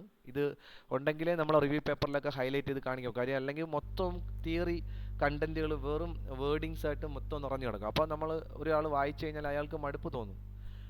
മറ്റേ ഇത് ഒരു ചാർട്ട് കണ്ടു കഴിഞ്ഞാൽ പെട്ടെന്ന് അത് സ്ട്രൈക്ക് ചെയ്യും. നമ്മൾ പറയുന്ന കാര്യങ്ങൾ എന്താണ്, അത് ഏതിലുണ്ട്, ഏത് സൈറ്റേഷൻ പ്രകാരമാണ്, ഏത് റെഫറൻസ് പ്രകാരമാണ്, അതിൻ്റെ അഡ്വാൻറ്റേജ് എന്താണ്, ഇങ്ങനെയുള്ള കാര്യം പെട്ടെന്ന് സ്ട്രൈക്ക് ചെയ്യും. അതാണ് അതിൻ്റെ ഇമ്പോർട്ടൻസ്. ഇനി അത് കഴിഞ്ഞിട്ട് നമ്മൾ എഴുതുന്ന പേപ്പറിൽ ഒരു കാര്യം ശ്രദ്ധിക്കേണ്ടതെന്ന് പറയുന്നത്, അത് നോവൽറ്റി അതിലുണ്ടാവണം ആ പേപ്പറിന്. അതുപോലെ നമ്മൾ ഏത് ഫീൽഡിലാണോ നമ്മൾ പറയുന്നത് ആ ഫീൽഡിനെ അലൈൻ ചെയ്ത് ഓറിയൻറ്റഡ് ആയിരിക്കണം നമ്മൾ ആ പേപ്പർ. അതുപോലെ തന്നെ നമ്മുടേതായ കോൺട്രിബ്യൂഷൻസ്, അതായത് നമ്മൾ ഈ കണ്ടെത്തിയ ഫൈൻഡിങ്സ് ഉണ്ടല്ലോ, ലിമിറ്റേഷൻസ്, ഗ്യാപ്പുകൾ, ഫ്യൂച്ചർ സ്കോപ്പുകൾ, ഇതൊക്കെ നമ്മൾ അതിൽ ഹൈലൈറ്റ് ചെയ്ത് കാണിക്കാൻ ശ്രമിക്കണം. എങ്കിലേ നമ്മൾ ആ പേപ്പറുകൾ സെലക്ട് ആവുള്ളൂ. ഇനി അടുത്ത് നമ്മൾ ശ്രദ്ധിക്കേണ്ട ഒരു കാര്യമാണ്, നമ്മൾ റിവ്യൂ പേപ്പർ ഉണ്ടാക്കുന്ന അതിൻ്റെ ഫസ്റ്റ് സ്റ്റെപ്പ് എന്ന് പറയുന്നത് ടോപ്പിക് സെലക്ഷനാണ്. അതുപോലെ റിസർച്ചിൻ്റെ ഫസ്റ്റ് സ്റ്റെപ്പാണത് റിവ്യൂ പേപ്പർ എന്ന് പറയുന്നത്. അതുപോലെ തന്നെ നമ്മൾ ഐഡൻറ്റിഫൈ ചെയ്ത ഗ്യാപ്പുകൾ അവിടെ കാണിക്കേണ്ടി വരും. അതുപോലെ തന്നെ നിലവിലുള്ള നോളജിനെ നമ്മൾ സിന്തസൈസ് ചെയ്ത് കാണിക്കേണ്ടി വരും. അതുപോലെ തന്നെ ശ്രദ്ധിക്കേണ്ട വേറൊരു കാര്യമാണ്, നമ്മുടെ അബ്സ്ട്രാക്റ്റ്, നമ്മൾ കൊടുക്കുന്ന അബ്സ്ട്രാക്റ്റിൽ നമ്മുടേതായ മെയിൻ ഫൈൻഡിങ്സും കോൺട്രിബ്യൂഷൻസും അവിടെ കാണിക്കണം. അവിടെ നമ്മൾ ഹൈലൈറ്റ് ചെയ്ത് കാണിക്കണം നമ്മൾ കൊടുക്കുന്ന ആദ്യത്തെ അബ്സ്ട്രാക്റ്റിൽ. അത് ഇമ്പോർട്ടൻ്റ് ആണ്. ഇനി നമുക്കൊരു ഒരു സാമ്പിളായിട്ടുള്ളൊരു പേപ്പർ ടൈറ്റിലേക്ക് പോവാം. ഒരു റിവ്യൂ പേപ്പറിൻ്റെ ടൈറ്റിലേക്ക് കിടക്കാം. എനിക്ക് തോന്നുന്നു 10 മിനിറ്റും കൂടെ കണ്ടിന്യൂ ചെയ്യുന്നുണ്ട്. അപ്പോൾ നമുക്കറിയാം, നമ്മളൊരു റിവ്യൂ പേപ്പർ എടുത്തു കഴിഞ്ഞാൽ ആദ്യം നമ്മൾ കൊടുക്കേണ്ട റിവ്യൂ പേപ്പറിൻ്റെ ടൈറ്റിലായിരിക്കും. അത് കഴിഞ്ഞ ശേഷം ഓതേഴ്സ്. ഇപ്പം ഒരു ഓതർ മാത്രമാണെങ്കിൽ ഒരു ഓതർ. ഇനി ഒന്നിൽ കൂടുതൽ, ഇപ്പോൾ പ്രൊജക്റ്റൊക്കെ ആണെങ്കിൽ നമ്മുടെ മിനിമം 5 കുട്ടികളെങ്കിലും കാണും. പിന്നെ ഗൈഡും കാണും. അപ്പോൾ നമ്മൾ 5 + 6. അപ്പോൾ അതിൽ ചില പേപ്പറുകളിലൊക്കെ പറയുന്നുണ്ടോ 6 പേരെ ഓതറായിട്ട് കാണിക്കാൻ പറ്റത്തില്ല, 3 പേരെ 4 പേരെ. അപ്പോൾ നമ്മൾ മെയിനായിട്ട് നിൽക്കുന്ന ടീം ലീഡേഴ്സിലുള്ള 3 പേരെയും ഒരു നമ്മുടെ ഗൈഡിനെയും കൂടെ കാണിച്ചാൽ മതിയാവും. അതിൽ ഓതറായിട്ടും അതിൻ്റെ താഴെ നമ്മുടെ കോളേജിൻ്റെ പ്രൊഫൈല്, മീൻസ് കോളേജിൻ്റെ ID കൊടുക്കണം. അതുപോലെ തന്നെ ഇമെയിൽ ID, കോളേജിൻ്റെ ഡീറ്റെയിൽസ് കാണിക്കാം. അതിനുശേഷം നമ്മുടെ അടുത്ത ടൈറ്റിലാണ് മെയിനായിട്ട് വരുന്ന ഫസ്റ്റ് പാർട്ടാണ് അബ്സ്ട്രാക്റ്റ്. അബ്സ്ട്രാക്റ്റ് എത്ര വേർഡ് എന്ന് പറയുന്നുണ്ടോ, ഫോർ എക്സാമ്പിൾ 150 വേർഡ്സ് എന്ന് പറയുന്നുണ്ടോ, അത് നമ്മൾ എന്ത് ചെയ്യണം, അബ്സ്ട്രാക്റ്റിൽ കാണിക്കാം. അത് ശ്രദ്ധിക്കേണ്ടത് 150 വേർഡിനകത്ത് നിർത്തുകയും വേണം. അതിൽ കൂടുതൽ വേർഡായ ചിലപ്പോൾ റിജക്റ്റ് ആവണമെങ്കിലോ കോൺഫറൻസിൽ, അത് ശ്രദ്ധിക്കുക. അതുപോലെ കീവേഡ്സ്, ഫോർ എക്സാമ്പിൾ നമ്മളിപ്പോൾ പറയുന്ന ടോപ്പിക്ക് വീൽ ചെയേഴ്സിനാണ്. അപ്പോൾ സ്മാർട്ട് വീൽ ചെയേഴ്സ്, അപ്പോൾ അത് അതിൻ്റെ കീവേഡായിട്ട് കൊടുക്കാം. അതുപോലെ തന്നെ ഇൻ്റലിജൻറ്റ് ടെക്നിക്സ് ആയിട്ടുള്ളതോ, അല്ലെങ്കിൽ നമ്മുടെ സോളാർ പവേർഡ് അങ്ങനെ. അപ്പോൾ ഇങ്ങനെയുള്ള പ്രത്യേകിച്ച് നമ്മുടെ ഈ പേപ്പറിൽ, നമ്മൾ പറയുന്ന റിവ്യൂ പേപ്പറിൽ നമ്മൾ ഹൈലൈറ്റ് ചെയ്യാൻ ഉദ്ദേശിക്കുന്ന ടേമുകൾ നമ്മളിവിടെ എന്ത് ചെയ്യും, കീവേഡ്സുകളായിട്ട് നമുക്കിവിടെ ഉപയോഗിക്കാം. ഫോർ എക്സാമ്പിൾ, നമ്മൾ ഈ പറയുന്ന പേപ്പർ ഒരു കോൺഫറൻസിൽ പബ്ലിഷ് ചെയ്തു, അത് ഓൺലൈനിൽ അവൈലബിൾ ആണെന്ന് വിചാരിക്കുക. ഒരു കോൺഫറൻസിൽ പബ്ലിഷ് ചെയ്തു, അത് പ്രസൻറ്റ് ചെയ്തു, ആ പേപ്പർ ഓൺലൈനിൽ അവൈലബിൾ ആണെങ്കിൽ നമ്മൾ ഗൂഗിൾ സ്കോളറിലൊക്കെ കയറി സെർച്ച് ചെയ്ത് കഴിഞ്ഞാൽ നമ്മുടെ പേപ്പർ വരും. നമ്മുടെ പേരടിച്ച് കഴിഞ്ഞാൽ കയറി വരും.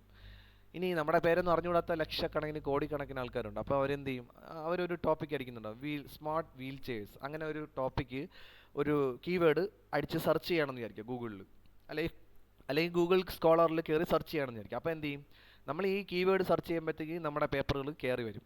അപ്പോൾ നമ്മളെ പേപ്പർ അവർ ഡൗൺലോഡ് ചെയ്ത് വായിച്ച് നോക്കുന്നുണ്ടാവാം, അവരുടെ പേപ്പറിൽ അവർ റെഫറൻസിൽ കാണിക്കുന്നുണ്ടാവാം. അങ്ങനെ നമ്മുടെ സൈറ്റേഷൻസ് റിവ്യൂ കോൺഫറൻസ് പേപ്പറിൻ്റെ സൈറ്റേഷൻസ് വളരെ കുറവാണ് വരുന്ന സാധ്യത. പക്ഷേ സ്കോപ്പസിലോ SEAയിലോ അങ്ങനെയുള്ള ഇൻഡെക്സ്ഡ് ജേണലുകളിൽ പബ്ലിഷ് ചെയ്ത് കഴിഞ്ഞാൽ അത് സൈറ്റേഷൻസിൽ കയറി വരും. നമുക്കറിയാം നമ്മുടെ ഓതേഴ്സിൻ്റെയൊക്കെ പ്രൊഫൈൽ ഇപ്പോൾ അധ്യാപകരുള്ളതുകൊണ്ട് അതും കൂടെ ഞാൻ പറയാം. നമുക്ക് ഒരു സ്കോപ്പസ് പ്രിവ്യൂ ഉണ്ടാവും. സ്കോപ്പസ് പ്രിവ്യൂ ഞാനിവിടെ എഴുതുന്നുണ്ട്. സ്കോപ്പസ് പ്രിവ്യൂ എന്ന് പറയുന്നത് നമ്മളൊരു പേപ്പർ നമ്മുടെ ഏതെങ്കിലും ഒരു ജേണലിൽ പബ്ലിഷ് ആയാൽ, സ്കോപ്പസ് ഇൻഡെക്സ്ഡ് ജേണലിൽ പബ്ലിഷ് ആയാൽ ഈ സ്കോപ്പസ് പ്രിവ്യൂവിൽ കയറി വരും. At least Scopus web of science SEAയിലെങ്കിലും ഒക്കെ ഉള്ള, അല്ലെങ്കിൽ SEIEയിലൊക്കെ ഉള്ളതാണെങ്കിൽ കയറി വരും, സ്കോപ്പസ് പ്രിവ്യൂവിൽ കയറി വരും. അപ്പോൾ സ്കോപ്പസ് പ്രിവ്യൂവിൽ നമ്മൾ ഓതേഴ്സിനാകുമ്പം അതിന് ഒരു ഓർസിഡ് ID ഒക്കെ കാണും. ഓർസിഡ് ID ഉണ്ടാവും. ആ ഓർസിഡ് ID വെച്ചിട്ട് നമ്മൾ സ്കോപ്പസിൽ നമ്മൾ രജിസ്റ്റർ ചെയ്ത് കഴിഞ്ഞാൽ സ്കോപ്പസ് പ്രിവ്യൂവിൽ നമ്മുടെ കാര്യങ്ങളൊക്കെ വരും. അതായത് ഓരോ ഇയറിൽ നമ്മുടെ എത്രയാണ് H ഇൻഡെക്സ് എത്രയാണ്,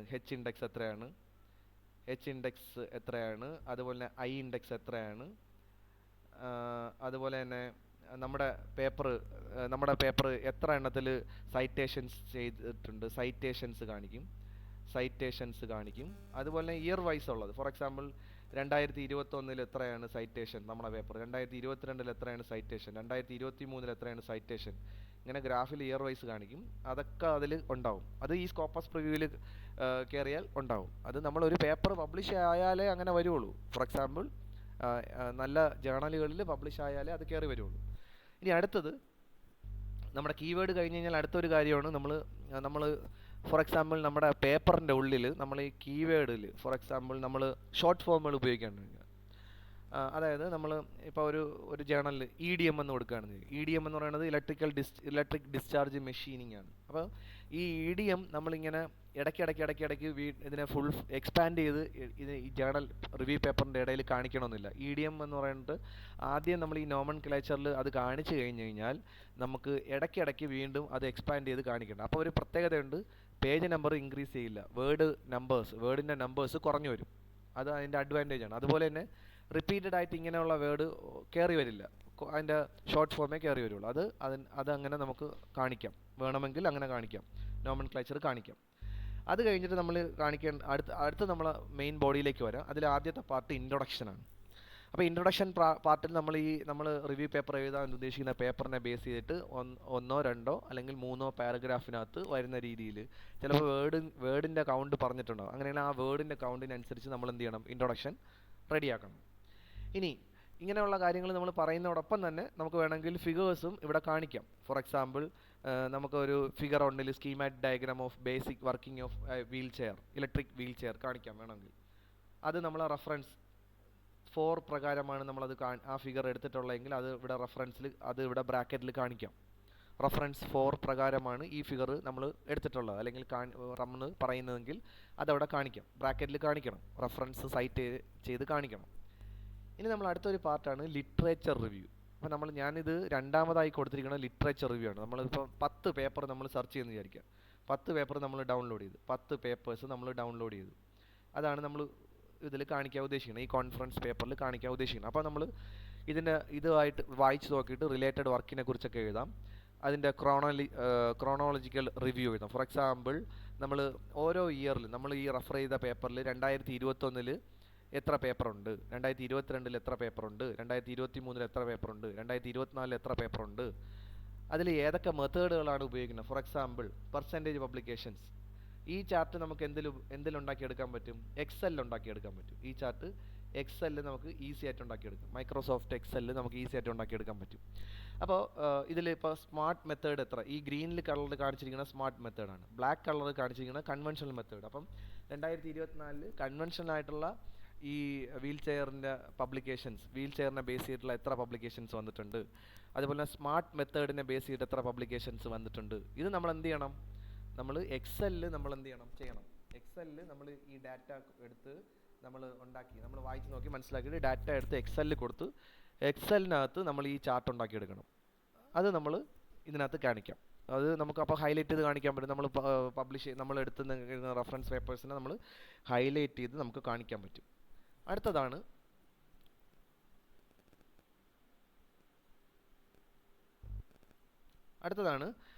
നമ്മൾ മൂന്നാമത്തെ ചാപ്റ്റർ എന്ന് പറയുന്നത്, അതായത് മൂന്നാമത്തെ ഹെഡിങ് എന്ന് പറയുന്നത് സ്റ്റഡി ഓൺ ഡിഫറെൻറ്റ് മെത്തേഡ്സ്. ഞാനിത് ഒരു പേരിന് വേണ്ടി കൊടുത്തിരിക്കുന്നതാണ്, എക്സാമ്പിളിന് വേണ്ടി കൊടുത്തിരിക്കുന്നതാണ്. നമ്മൾ ഡിഫറെൻറ്റ് മെത്തേഡുകളെ കുറിച്ച് സ്റ്റഡി ചെയ്യണം. For example conventional method, intelligent method, അതുപോലെ IoT ബേസ്ഡ് ആയിട്ടുള്ള മെത്തേഡ്, സ്മാർട്ട് മെത്തേഡുകൾ, റോബോട്ട് ബേസ്ഡ് ആയിട്ടുള്ള മെത്തേഡുകൾ, ഇങ്ങനെയുള്ള കുറേ മെത്തേഡുകൾ നമ്മൾ സ്റ്റഡി ചെയ്തിട്ട് അതിനെക്കുറിച്ച് ഇവിടെ പറയുകയാണെന്ന് വിചാരിക്കുക. അപ്പോൾ അങ്ങനെയാണെങ്കിൽ നമുക്കതിനെ വേണമെങ്കിൽ എന്ത് ചെയ്യാം, ഈ കൺവെൻഷണൽ മെത്തേഡ് ഒരു പാരഗ്രാഫ് 2 പാരഗ്രാഫ് എഴുതിയ ശേഷം അതിനെ ബേസ് ചെയ്തിട്ട് നമ്മുടെ ഈ റിവ്യൂ പേപ്പേഴ്സിൽ നമ്മുടെ റെഫറൻസ് പേപ്പേഴ്സിനെ ബേസ് ചെയ്തിട്ടുള്ള കമ്പാരിസൺ നമുക്ക് വേണമെങ്കിൽ അതിൽ ഫിഗറായിട്ടോ ചാർട്ടായിട്ടോ കാണിക്കാം. അപ്പോൾ പ്രത്യേകിച്ച് ഇത് വായിച്ച് നോക്കുന്ന റീഡേഴ്സ് പെട്ടെന്ന് ഹൈലൈറ്റ് ചെയ്ത് കാണിക്കുന്ന കാര്യങ്ങൾ അവർ പെട്ടെന്ന് സ്ട്രൈക്ക് ചെയ്യും, അവർക്ക് അത് പെട്ടെന്ന് അവർ നോട്ട് ചെയ്യും. അപ്പോൾ ഫോർ എക്സാമ്പിൾ ഞാനിവിടെ ഈ ബ്ലോക്ക് ഡയഗ്രത്തിൽ ഞാനിവിടെ വീൽ ചെയർ സെൻറ്ററിൽ കാണിച്ചു. എന്നിട്ട് അതിൽ ഏതൊക്കെ മെത്തേഡുകളാണ് ഉപയോഗിക്കുന്നത്, smart method, IoT method, conventional method, robot based method, ഇങ്ങനെ കുറേ മെത്തേഡ്. ഇതിൽ ഏതൊക്കെ പേപ്പർ നമ്മൾ റെഫർ ചെയ്യുന്ന ഏതൊക്കെ പേപ്പറുകളിലാണ് സ്മാർട്ട് മെത്തേഡുകൾ ഉപയോഗിച്ചിരിക്കുന്നത്, 1ഉം 8ഉം, ഇവിടെ 2ഉം 3ഉം, ഇവിടെ ശ്രദ്ധിച്ചു കഴിഞ്ഞാൽ അറിയാം. അതുപോലെ 5ഉം 6ഉം 7ഉം, അങ്ങനെ നമുക്ക് എന്ത് ചെയ്യാം, അതൊക്കെ റെഫറൻസിൽ കാണിക്കാം, ഇതിൽ സൈറ്റ് ചെയ്ത് കാണിക്കാം. അപ്പോൾ ഇതിൻ്റെ പ്രത്യേകത എന്ന് പറയുന്നത് നമ്മൾ വായിച്ച് കാര്യങ്ങൾ നമ്മൾ കൺക്ലൂഡ് ചെയ്യുന്നതോടൊപ്പം തന്നെ നമ്മളിത് ഹൈലൈറ്റ് ചെയ്ത് പ്രൊജക്റ്റ് ചെയ്ത് കാണിക്കുകയാണ് നമ്മൾ മറ്റുള്ളവരുടെ വർക്കുകൾ. അത് ഇമ്പോർട്ടൻ്റ് ആണ്. അതുപോലെ തന്നെ ബേസിക് ഓപ്പറേഷൻസ് വേറൊരു സബ് ഹെഡിങ് ആയിട്ട് കാണിക്കാൻ പറ്റും, അത് ഫിഗറിൽ കാണിക്കാൻ പറ്റും.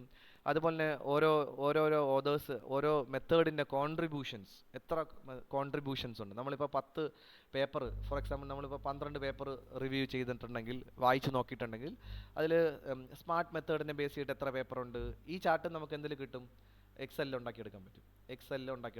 ഇങ്ങനെയുള്ള ചാർട്ടും നമുക്ക് എക്സലിൽ ഉണ്ടാക്കിയെടുക്കാൻ പറ്റും. സ്മാർട്ട് മെത്തേഡിനെ ബേസ് ചെയ്തിട്ട് എത്രയുണ്ട്, IoT ബേസ്ഡ് എത്രയുണ്ട്, അങ്ങനെയൊക്കെ നമുക്ക് ഉണ്ടാക്കിയെടുക്കും. അതുപോലെ തന്നെ നമ്മളൊരു കാണിച്ചിരിക്കുന്നത് ഓപ്പറേഷണൽ അനാലിസിസ് ആണ്. അതായത് നമ്മൾ ഈ വായിച്ച പേപ്പറുകളിലൊക്കെ ഏത് മെത്തേഡാണ് ഉപയോഗിക്കുന്നത്, അതിൻ്റെ അഡ്വാൻറ്റേജ് എന്താണ്, ലിമിറ്റേഷൻസ് എന്താണ്, അതിൻ്റെ റിമാർക്സ് എന്താണ്. അപ്പോൾ ഇത് നമ്മൾ എന്തിലൊക്കെ കാണിക്കുന്നുണ്ട്, ഈ ഒരു ടേബിളായിട്ടാണ് കാണിക്കാൻ ഉദ്ദേശിക്കുന്നത്. ടേബിൾ എന്ന് പറയുന്നത് ശ്രദ്ധിക്കുക, ഈ ഓപ്പറേഷൻ അനാലിസിസ് എന്ന് പറയുന്ന സബ് ഹെഡിങ്ങിൻ്റെ താഴെ നമ്മളൊരു പാരഗ്രാഫ് കൊടുക്കണം. അതായത് ഇന്ന കുറേ മെത്തേഡുകളൊക്കെ ഇന്ന ഓതേഴ്സൊക്കെ ചെയ്തിട്ടുണ്ടെന്നൊക്കെ പറഞ്ഞ് കുറേ ഒരു 3-4 സെൻറ്റൻസ് എങ്കിലും മിനിമം കാണിക്കണം. എന്നിട്ടാണ് നമ്മൾ ആദ്യമേ തുടക്കത്തിലെ ടേബിൾ കാണിക്കാൻ പാടില്ല. കാര്യം ടേബിൾ നമ്മൾ ആദ്യമേ സൈറ്റ് ചെയ്ത് കാണിക്കും. ടേബിൾ ഓൺ ഷോസ് എന്നൊക്കെ പറഞ്ഞ് നമ്മളത് സൈറ്റ് ചെയ്ത് കാണിക്കണം. എന്നിട്ട് നമ്മൾ എന്ത് ചെയ്യണം, ഈ ടേബിളിനകത്ത് ഈ കാര്യങ്ങൾ നമ്മുടെ സൈറ്റേഷൻസ് 3ഉം 4ഉം പ്രകാരം ഇന്ന മെത്തേഡാണ്, ആരൊക്കെയാണ് അത് അതിൻ്റെ അഡ്വാൻറ്റേജ് എന്താണ്, ലിമിറ്റേഷൻ എന്താണ്, കോസ്റ്റ് എന്താണ്, റിമാർക്ക് എന്താണ്, അതെല്ലാം നമുക്ക് കുറേ കാര്യങ്ങൾ കാണിക്കും തോറും അത്രയ്ക്ക് അഡ്വാൻറ്റേജ് വരും ആ പേപ്പറിന്. അങ്ങനെ നമുക്കത് കാണിക്കാം. അതുപോലെ തന്നെ പെർഫോമൻസ് അനാലിസിസ് ആണെങ്കിൽ വേറൊരു ഫിഗറിലായിട്ട് കാണിക്കാം. അത് നമുക്ക് ഇത് പൈ ചാർട്ടിൽ കാണിക്കാം. പൈ ചാർട്ട് ഇത് നമുക്ക് എക്സലിൽ ഉണ്ടാക്കിയെടുക്കാൻ പറ്റും. ഇങ്ങനെയുള്ള ചാർട്ടുകൾ നമുക്ക് എക്സലിൽ എടുക്കാൻ പറ്റും. അപ്പോൾ ഇതൊക്കെ കാണിക്കാം. അതുപോലെ ഇനി നമ്മൾ കുറച്ച് ടെക്നിക്കലായിട്ട് നമ്മൾ സ്റ്റഡി ചെയ്യണമെന്ന് വിചാരിക്കുക. ഫോർ എക്സാമ്പിൾ ഇത്ര സ്പീഡിൽ പോകാൻ പറ്റുന്നുണ്ട്, അതിൻ്റെ ഡ്യൂറബിലിറ്റി ഇത്ര ഇയേഴ്സ് ആണ്, മാക്സിമം റേഞ്ച് ഇത്രയാണ്, കവറേജ് ഇത്രയാണ്, ഇലക്ട്രിക് ആണെന്ന് വിചാരിക്കുക, അത് ഇത്ര റേഞ്ച് പോകും. ഫസ്റ്റ് ചാർജിങ്ങിൽ ഫുൾ ചാർജ് ആയാലും ഇത്ര പെർസെൻറ്റേജ് പോകും, ഇത്ര റേഞ്ച് പോകും, ഇത്ര കിലോമീറ്റർ പോകും. അങ്ങനെയൊക്കെയുള്ള കാര്യങ്ങളൊക്കെ നമുക്ക് വേണമെങ്കിൽ എന്ത് ചെയ്യാം, ടേബിളായിട്ട് കാണിക്കാം. അതൊക്കെ നമ്മൾ ഹൈലൈറ്റ് ചെയ്ത് കാണിക്കാൻ പറ്റുന്ന കാര്യങ്ങൾ. അപ്പോൾ എപ്പോഴും ശ്രദ്ധിക്കേണ്ട കാര്യം എന്ന് പറയുന്നത്, നമ്മൾ ഈ ഹൈലൈറ്റ് ചെയ്ത് കാണിക്കുന്ന കാര്യങ്ങളെല്ലാം നമ്മൾ എന്ത് ചെയ്യണം, സൈറ്റ് ചെയ്ത് കാണിക്കണം. സൈറ്റ് ചെയ്താലേ കാര്യമുള്ളൂ. കാര്യം സൈറ്റേഷനിലാണ് നമ്മൾ ഈ വായിച്ച് നോക്കിയിട്ടുണ്ടോ, നമ്മൾ പറയുന്ന കാര്യങ്ങൾ അവർ ചെയ്തിട്ടുണ്ടെന്ന് ഉറപ്പുണ്ടോ, ഇങ്ങനെയുള്ള കാര്യങ്ങളൊക്കെ സൈറ്റേഷൻസിൽ നിന്ന് മനസ്സിലാവും. അടുത്ത കാര്യങ്ങൾ. അപ്പോൾ നമ്മളിത് ഇത്രയും കഴിഞ്ഞ് കഴിഞ്ഞാൽ നമുക്ക് എന്ത് ചെയ്യാം, ഡിസ്കഷനിലേക്ക് പോകാം. 4ാമത്തെ ചാപ്റ്റർ ഞാൻ കൊടുത്തിരിക്കുന്ന ഡിസ്കഷനാണ്. ഡിസ്കഷൻസ് പ്രത്യേകിച്ച് എന്തെങ്കിലും മെത്തേഡുകൾ നമുക്ക് വേണമെങ്കിൽ ഡിസ്കഷൻസിൽ കൊടുക്കാം. അടുത്ത വേണമെങ്കിൽ നമുക്ക് അതിൻ്റെ ഫ്യൂച്ചർ സ്കോപ്പ് കൊടുക്കാം. അത് കഴിഞ്ഞിട്ട് വേണമെങ്കിൽ അതിൻ്റെ കൺക്ലൂഷൻ കൊടുക്കാം. 6ാമതായിട്ട് കൺക്ലൂഷൻ കൊടുക്കാം. 7ാമതായിട്ട് നമുക്ക് വേണമെങ്കിൽ റെഫറൻസ് കൊടുക്കാം. ഇനി ചില കേസുകളിൽ ഈ കൺക്ലൂഷൻ കഴിഞ്ഞിട്ട് നമുക്ക് അക്നോളജ്മെൻറ്റ് കൊടുക്കാൻ പറയുന്നുണ്ടാവും. ചില ഫോർമാറ്റിൽ അക്നോളജ്മെൻറ്റ് കൊടുക്കാൻ പറയുന്നുണ്ടാവും. അത് ജേണലിൽ പറയുന്നുണ്ട് അക്നോളജ്മെൻറ്റ് കാണിക്കണമെന്ന്. അങ്ങനെയാണെങ്കിൽ നമ്മൾ എന്ത് ചെയ്യണം, നമുക്ക് ഈ പറയുന്ന കാര്യങ്ങളെല്ലാം നമ്മളാണ് ചെയ്തത്, നമുക്ക് മറ്റ് ഓതേഴ്സുമായിട്ട് വേറെ കോൺട്രഡിക്ഷൻസ് ഒന്നും ഇല്ലയെന്ന് പറഞ്ഞിട്ട് നമ്മൾ അക്നോളജ്മെൻറ്റ് കാണിക്കണം. അത് ടെംപ്ലേറ്റിൽ പറയുന്നുണ്ടാവും അക്നോളജ്മെൻറ്റ് വേണമെന്ന് പറഞ്ഞിട്ട്. അപ്പോൾ ഇനി റെഫറൻസ് നമ്മൾക്കറിയാം, റഫറൻസ് നമ്മൾ എന്ത് ചെയ്യണം? മെൻ്റലെ സോഫ്റ്റ്വെയർസ് ഉപയോഗിച്ചിട്ട് നമുക്ക് എന്ത് ചെയ്യാം? റഫറൻസ് സൈറ്റേഷൻസ് ഉണ്ടാക്കാം. മെൻ്റലെ സോഫ്റ്റ്വെയർ ഉപയോഗിച്ചിട്ട് നമുക്ക് ചെയ്യാം. സിമ്പിൾ ആയതുകൊണ്ടാണ് മെൻ്റലെ ഞാൻ പറയുന്നത്. വേറെ ഒരുപാട് സോഫ്റ്റ്വെയർസ് ഉണ്ട്, ഫ്രീ ആയിട്ടുള്ള സോഫ്റ്റ്വെയർസ് ഉണ്ട്. മെൻ്റലെ ഉപയോഗിച്ചിട്ട് നമുക്ക് സൈറ്റേഷൻസ് ചെയ്യാം. അപ്പോൾ നമ്മൾ മെൻ്റലെ ഉപയോഗിച്ചിട്ട് സൈറ്റേഷൻ ചെയ്യുമ്പോൾ ഒരു പ്രത്യേകത എന്ന് പറയുന്നത്, ഇൻ കേസ് നമ്മുടെ ഒരു പേപ്പർ, നമ്മൾ ഫൈനൽ സബ്മിറ്റ് ചെയ്ത പേപ്പർ ഒരു കോൺഫറൻസിൽ റിജക്റ്റ് ചെയ്താൽ വേറൊരു കോൺഫറൻസിൽ അപ്ലൈ ചെയ്യുമ്പോൾ ആ കോൺഫറൻസിൽ സൈറ്റേഷൻസ് പറയുന്നത് വേറൊരു ടെംപ്ലേറ്റ് ഫോർമാറ്റ് ആണെങ്കിൽ നമുക്ക് മെൻ്റലയിൽ ഈ വേർഡ് ഫയൽ ഓപ്പൺ ചെയ്തിട്ട് ഡയറക്റ്റ് ആയിട്ട് അതിൻ്റെ സൈറ്റേഷൻ ഫോർമാറ്റ് കൊടുത്ത് സെലക്ട് ചെയ്ത് കഴിഞ്ഞാൽ ഓട്ടോമാറ്റിക്കായിട്ട് സൈറ്റേഷൻസ് അങ്ങ് മാറിക്കോളും. നമ്മൾ വീണ്ടും കിടന്ന് മെനക്കെടേണ്ട കാര്യമില്ല. അങ്ങനെയുള്ള അഡ്വാൻറ്റേജ് ഉണ്ട്. അപ്പോൾ ഇത്രയൊക്കെയാണ് എനിക്കിതിൽ പറയാനുള്ളത്. എന്തായാലും ഞാൻ ഒരു 3/4 മണിക്കൂറോളം ആയിട്ടുണ്ടെന്ന് തോന്നുന്നു. ഒരുപാട് കാര്യങ്ങളൊക്കെ പറഞ്ഞു. എല്ലാവർക്കും ഉള്ള സംശയങ്ങൾ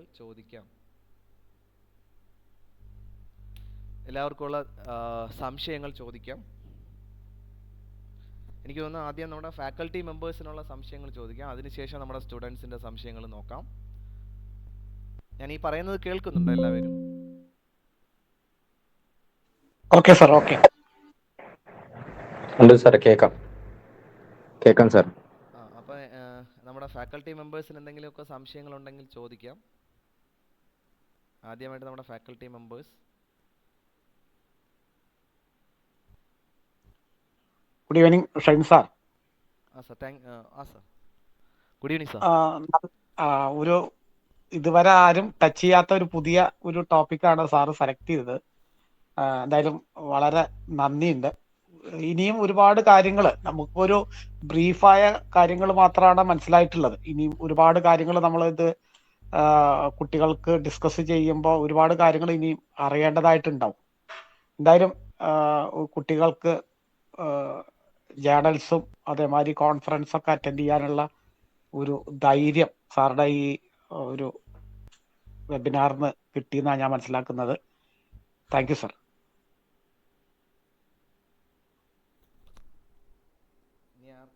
നമ്മുടെ ഫാക്കൽറ്റി മെമ്പേഴ്സിന് എന്തെങ്കിലും സംശയങ്ങളുണ്ടെങ്കിൽ ചോദിക്കാം.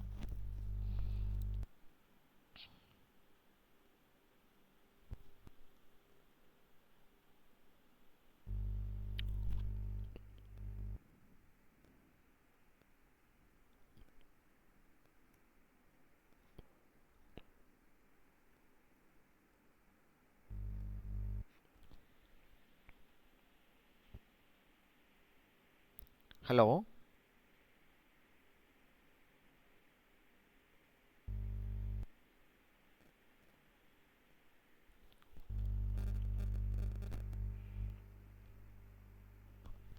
ഹലോ,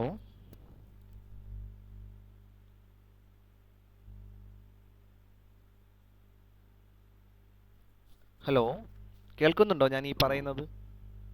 ആ സാറേ, കേൾക്കുന്നുണ്ട്.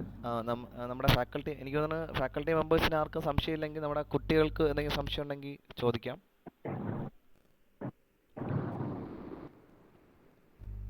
ഓക്കെ സാറേ. നമ്മുടെ കുട്ടികൾ ആരെങ്കിലും ഉണ്ടോ?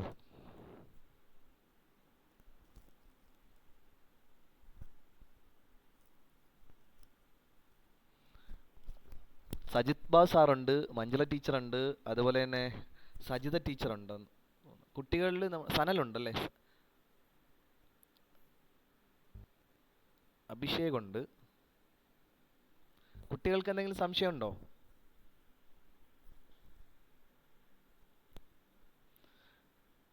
എനിക്ക് തോന്നുന്നു നമ്മൾ എടുത്ത ടോപ്പിക് അങ്ങനത്തെ ഒരു ടോപ്പിക് ആയതുകൊണ്ടായിരിക്കാം എല്ലാവർക്കും അത്തരത്തിലുള്ള ഒരു സംശയം വരാൻ സാധ്യത വളരെ കുറവാണ്.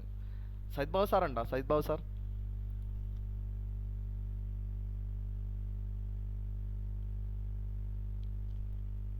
ഹലോ. മഞ്ജുള ടീച്ചർ ഉണ്ടോ?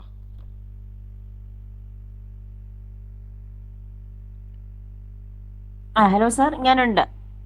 ടീച്ചർ എന്തെങ്കിലും സംശയം ഉണ്ടോ? റിസർച്ച് ഒക്കെ ചെയ്യുന്നതല്ലേ ടീച്ചർ, റിസർച്ച് ചെയ്യാൻ പോവുകയല്ലേ? ഇല്ല, അത് വളരെ ക്ലിയർ ആയിട്ട് പറഞ്ഞിട്ടുണ്ട് സാർ. അത് മേ ബി ഈ ടോപ്പിക്കിന്റെ ഒരു ഇതുണ്ടായിട്ടായിരിക്കാം സ്റ്റുഡൻസിന്റെ ഭാഗത്തു നിന്നുള്ളത്. അല്ല, അത്യാവശ്യം ക്ലിയർ ആയിട്ട് തന്നെ പറഞ്ഞിരിക്കുന്നത്. സജിത് ബാബു സാർ ഉണ്ടോ? യെസ്, ഞാനിവിടെ ഉണ്ട്. ഷൈൻ നല്ല വൃത്തിയായിട്ടും ഭംഗിയായിട്ടും വളരെ സിമ്പിളായിട്ടും കാര്യങ്ങളെല്ലാം പറഞ്ഞിട്ടുണ്ട്. അപ്പൊ ഏകദേശം ഇതിലുള്ള ആളുകൾക്കൊക്കെ അതിന്റെ ക്ലാരിറ്റി കിട്ടിയിട്ടുണ്ടാവും എന്ന് ഞാൻ വിചാരിക്കുന്നു. കുഴപ്പമില്ല. ഇനി അവര് എന്തെങ്കിലും സംശയം ഉണ്ടെങ്കിൽ ഫോൺ നമ്പറോ മെയിൽ ഐ ഡി ഒക്കെ കൊടുത്താൽ മതി.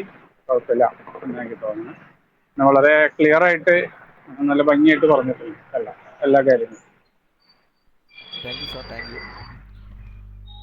ഓക്കെ, എനിക്ക് തോന്നുന്നു നമുക്ക് വൈൻഡ് അപ്പ് ചെയ്യാൻ തോന്നുന്നു. 8:15 എല്ലാവരും. ആ ഓ സാർ, അപ്പോൾ ഓക്കെ. എനിക്ക് തോന്നുന്നു നമ്മുടെ ഈ സെഷൻ, ഇന്നത്തെ ഈ വെബിനാർ സെഷനിൽ പങ്കെടുത്ത ബഹുമാനപ്പെട്ട നമ്മുടെ അധ്യാപകരുണ്ട്, അതുപോലെ ഫാക്കൽറ്റി മെമ്പേഴ്സ് ഉണ്ട്, നമ്മുടെ പ്രിയപ്പെട്ട സ്റ്റുഡൻസ് ഉണ്ട്.